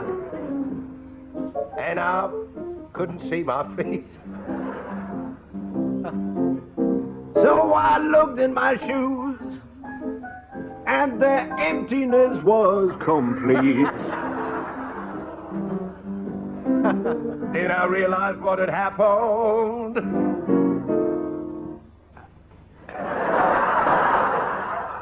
I had gone to bed in the right house, but it was in the wrong street.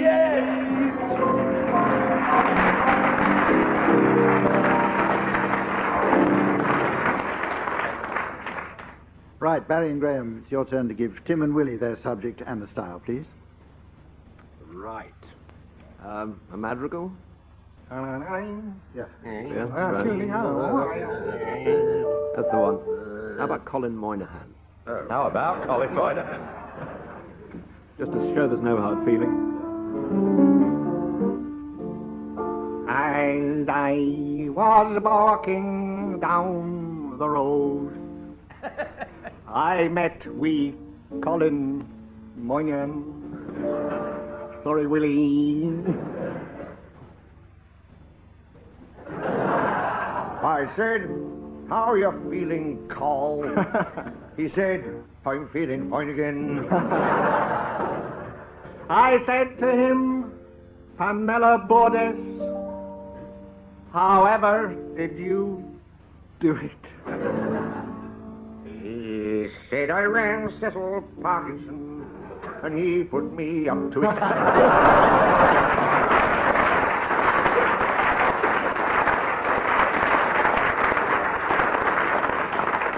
Well, it's time we had a look at the score. But we'll go on to a game now, which is for our younger members. It's called Consequences.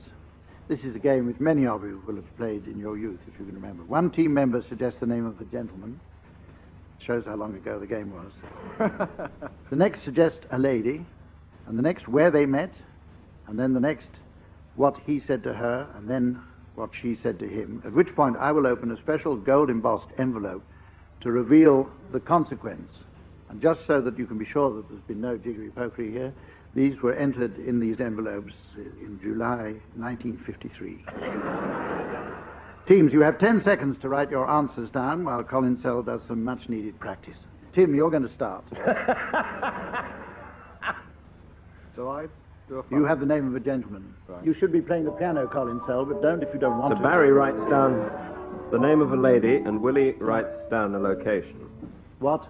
And I write down he Nobody said. loves a smart ass. Is that right? I say she said. And Tim says she said. Yeah. Yes, I don't know why you'll we get have- the hang of it. I don't know why we have a chairman, really, do you? No. Only joshing, Hump. Oh, look, looks could kill, listener. Right, Tim, will you start, please? Yes. Name of a chap. Ian Botham met. Barbara Cartland.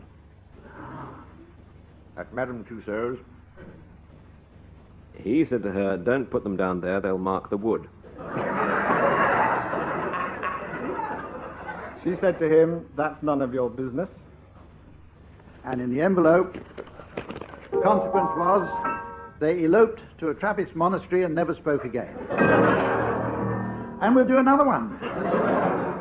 Too slick. And we'll start with you, Willie Rushton.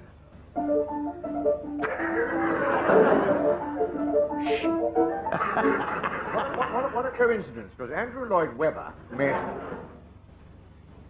Tina Turner. At a Soho massage parlour. Who speaks? I've forgotten the plot. Sounds He like said you, to her- Barry. Oh, he said to her, is that all you've got? She said to him, a gentleman would remove his cap. And excitement. The consequence was the cockerel got up and slowly walked away. One more.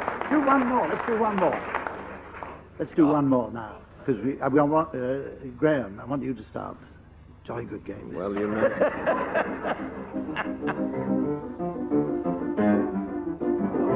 Oi! Right.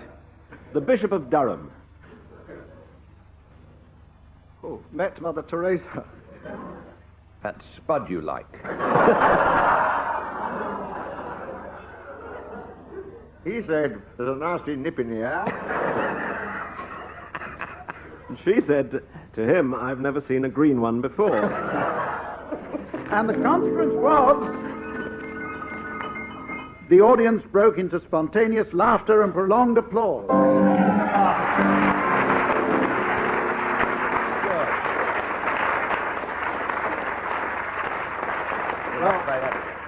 We got there in the end. Now, this game's called The Last Thing I Remember. In this game, I'll be asking the teams what is the last thing they remember before becoming totally incapacitated. Graeme, will you start, please? The last thing I remember was translating the satanic verses into Persian.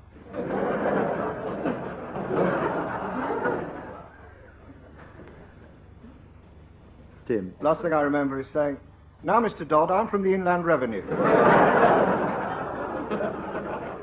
I remember having tea at number 10 and saying, oh, work, work, work. Maggie, what about a bit of rumpy-bumpy?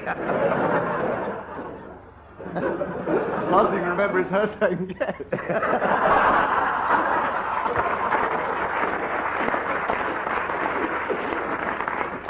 The last thing I remember is Errol Flynn wishing me a happy 1963. He was dead then, I think. He was very quiet at breakfast.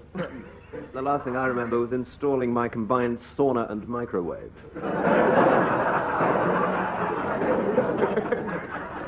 Okay, any more? Right, let's go on to the next game, because this is going to be good. Last thing I remember is let's do consequences. You want to do another one? Shall we? I enjoyed that. This game's called Feelies. Samantha's going to pass round a... Oh. Who wrote this? Samantha's going to pass round a couple of bags. Did you write that, Colin Sell? Containing mystery objects. I'd like you teams to identify them. Okay. Barry and Graeme, would you feel inside your bag first? And the answer's now being flashed up on our 3D computer scoreboard. And here for you at home is the mystery voice. A pint of frozen beer. A pint of frozen beer. Right. Now everybody knows except for Barry and Graeme. So will you start feeling? Very large. Large. I think it's Barry Cryer's hand. You took the words out of my mouth. I hadn't finished with them. It's a pint pot of some sort. Pint pot. I would agree. Oh, there's something in it. Oh, dear. Go on, you're getting close. Something very unwholesome in it. I think Christian Barnard should be in this round. It's organic. Oh, it's a pint of 4X.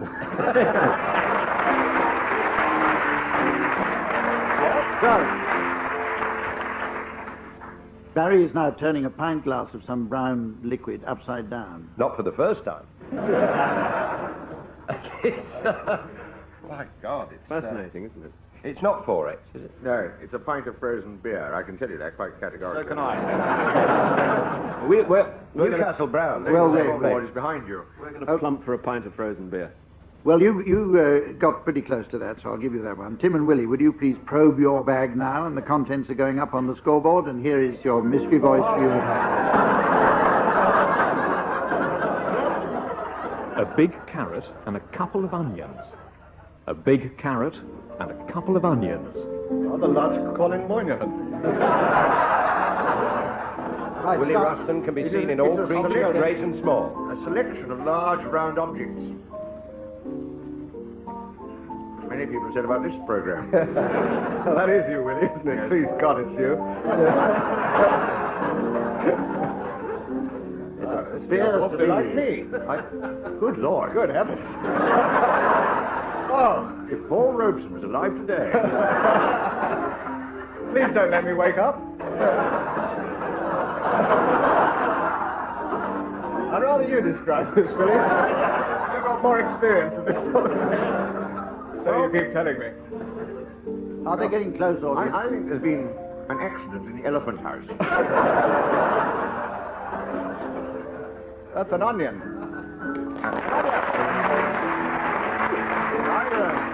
Either a swede or a very misshapen large carrot.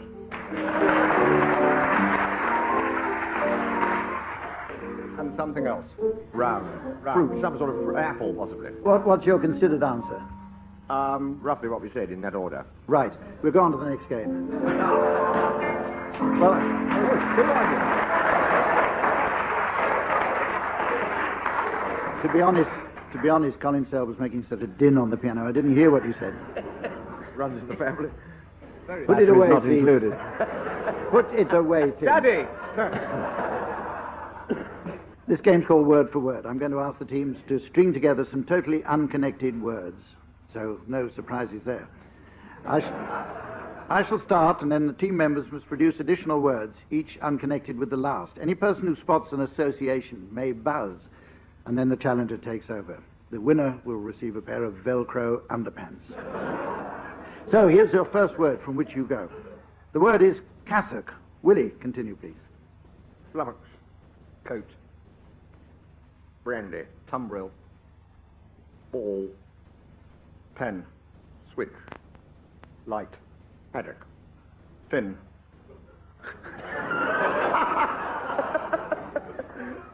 Huckleberry. Challenge from Graeme. Did he say huckleberry? No. No.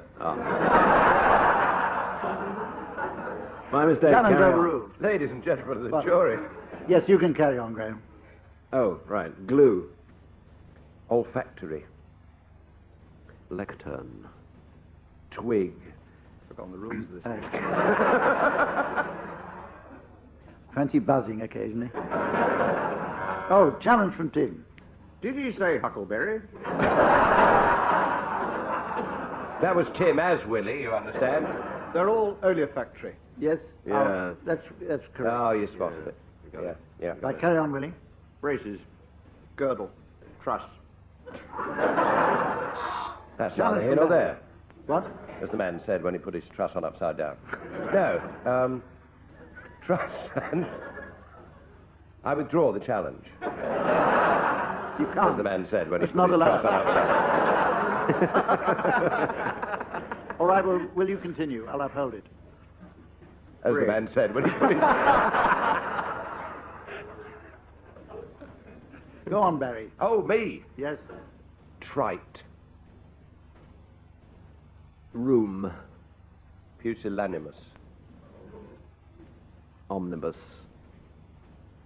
Elk. Condign. Willie, you challenge. We all know in these dangerous days elks use condigns.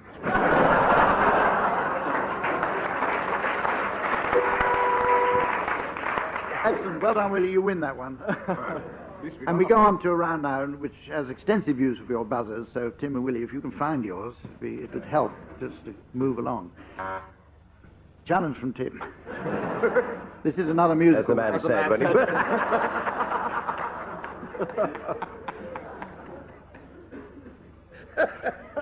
We have another musical round now. I'm going to ask the teams to sing a song each while simultaneously performing the act of self-censorship. Self-censorship. So it's hands on the buzzers teams. And despite rigorous musical censorship, this game will still feature Colin Sell at the piano. So, Barry and Graeme, will you censor your own version of Music, Music, Music? Put another in the knicker. All I want is having you, and I'll do anything for you, anything you'd want me to. All I want is in you, and closer, my dear, come closer. The nicest part of any is when you're in close to me. Put another in the knicker. All I I want is loving you and music.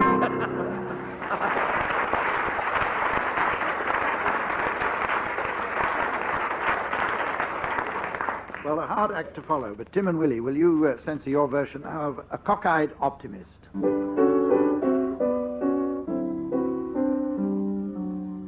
When is a bright canary yellow, I forget everything I've ever seen. So they call me a cock optimist, immature and incurably green. I have heard people and that we're done and we might as well be dead. But I'm only a cock optimist, and I can't get it into my...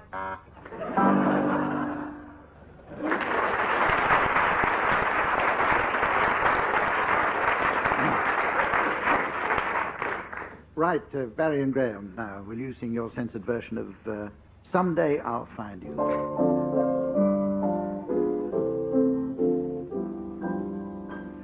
Someday I'll you, moonlight behind you, true to the dream I am.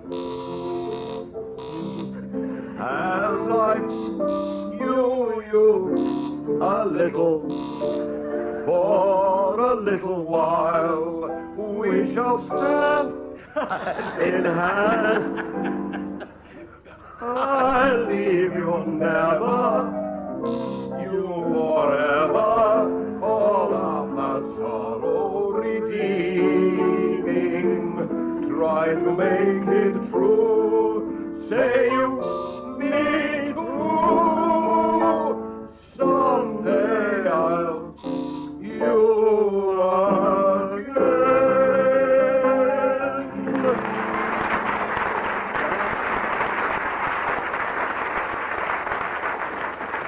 Right, to give you a chance to catch up now, Tim and Willie, will you censor your own version of Try a Little Tenderness? She may be weary, women do get weary, wearing the same shabby dress. And when she's weary, try a little. You know she's waiting, just anticipating. She may never possess. While she's without them, try a little. It's not just sentimental, she has her grief and care. And that's soft and gentle, makes it easier to bear.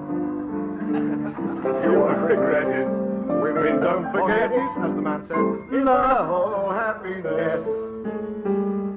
It's all so easy, try a little.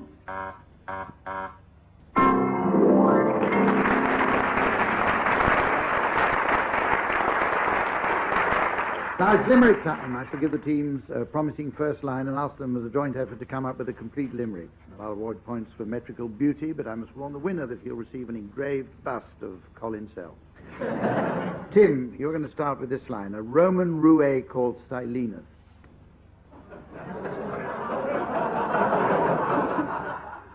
A Roman roue called Silenus had a dirty great passion for Venus.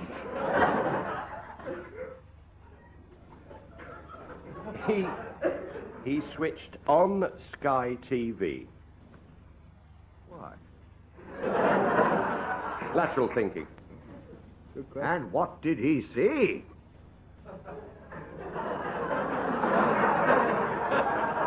Get your dish out. Derek Jameson saying, "Do they mean us?" They surely do. Thank you, Graeme. You win this round. Right, Barry. While streaking through Buckingham Palace, Prince Charles, with an absence of malice, inquired of a plant. Have you seen my fat aunt?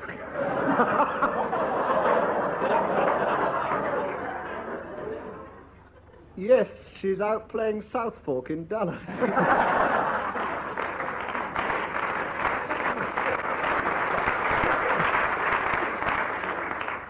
Willie, here's one for you. While probing my nose with a poker.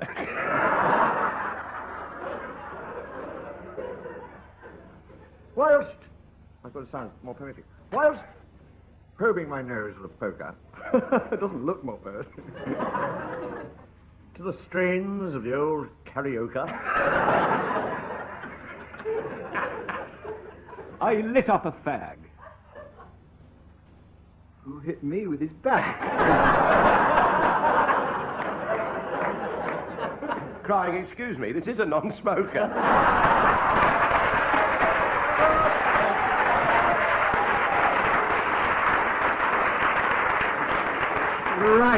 Right. With Barry well in the lead now, we're going to move on to the last game. The first ball season of the new decade is upon us, so while I go behind the curtain to check some of Samantha's figures, the teams are going to announce the late arrivals at the Ecological Ball.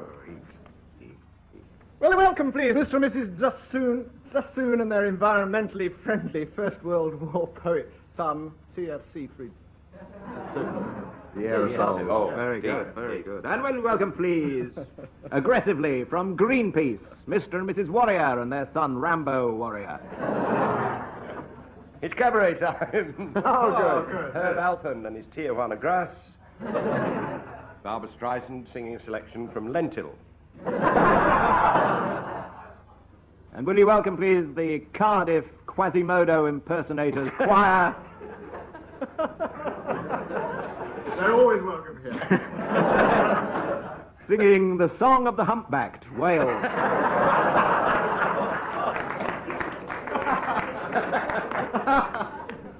Oh, there's Annie Malskin. But she's been thrown out. She's got Edward Fox straight round her shoulders. Oh, no, it wasn't her at all. It was somebody funnier. Will you welcome, please, the Sellafield cows. Oh, and the bull. Oh, he's lit up. That's the global warming. Right. An unpopular party now. Mr. and Mrs. Reactor and their 17 children. They're the fast breeder reactors.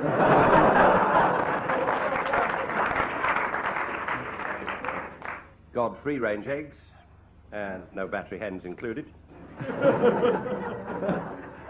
Right, well, I have time Welcome now. the oxides, please, which is mother and daughter. And dioxide is just like her mother, a carbon copy. In fact, she's...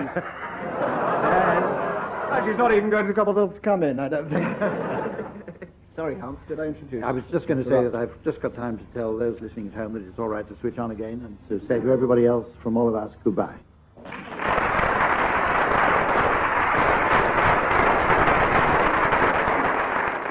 Barry Cryer, Graeme Garden, Willie Rushton and Tim Brooke-Taylor were being given Silly Things to Do by Humphrey Lyttelton with Colin Sells setting some of them to music. The programme was produced by Ewan Magnuson.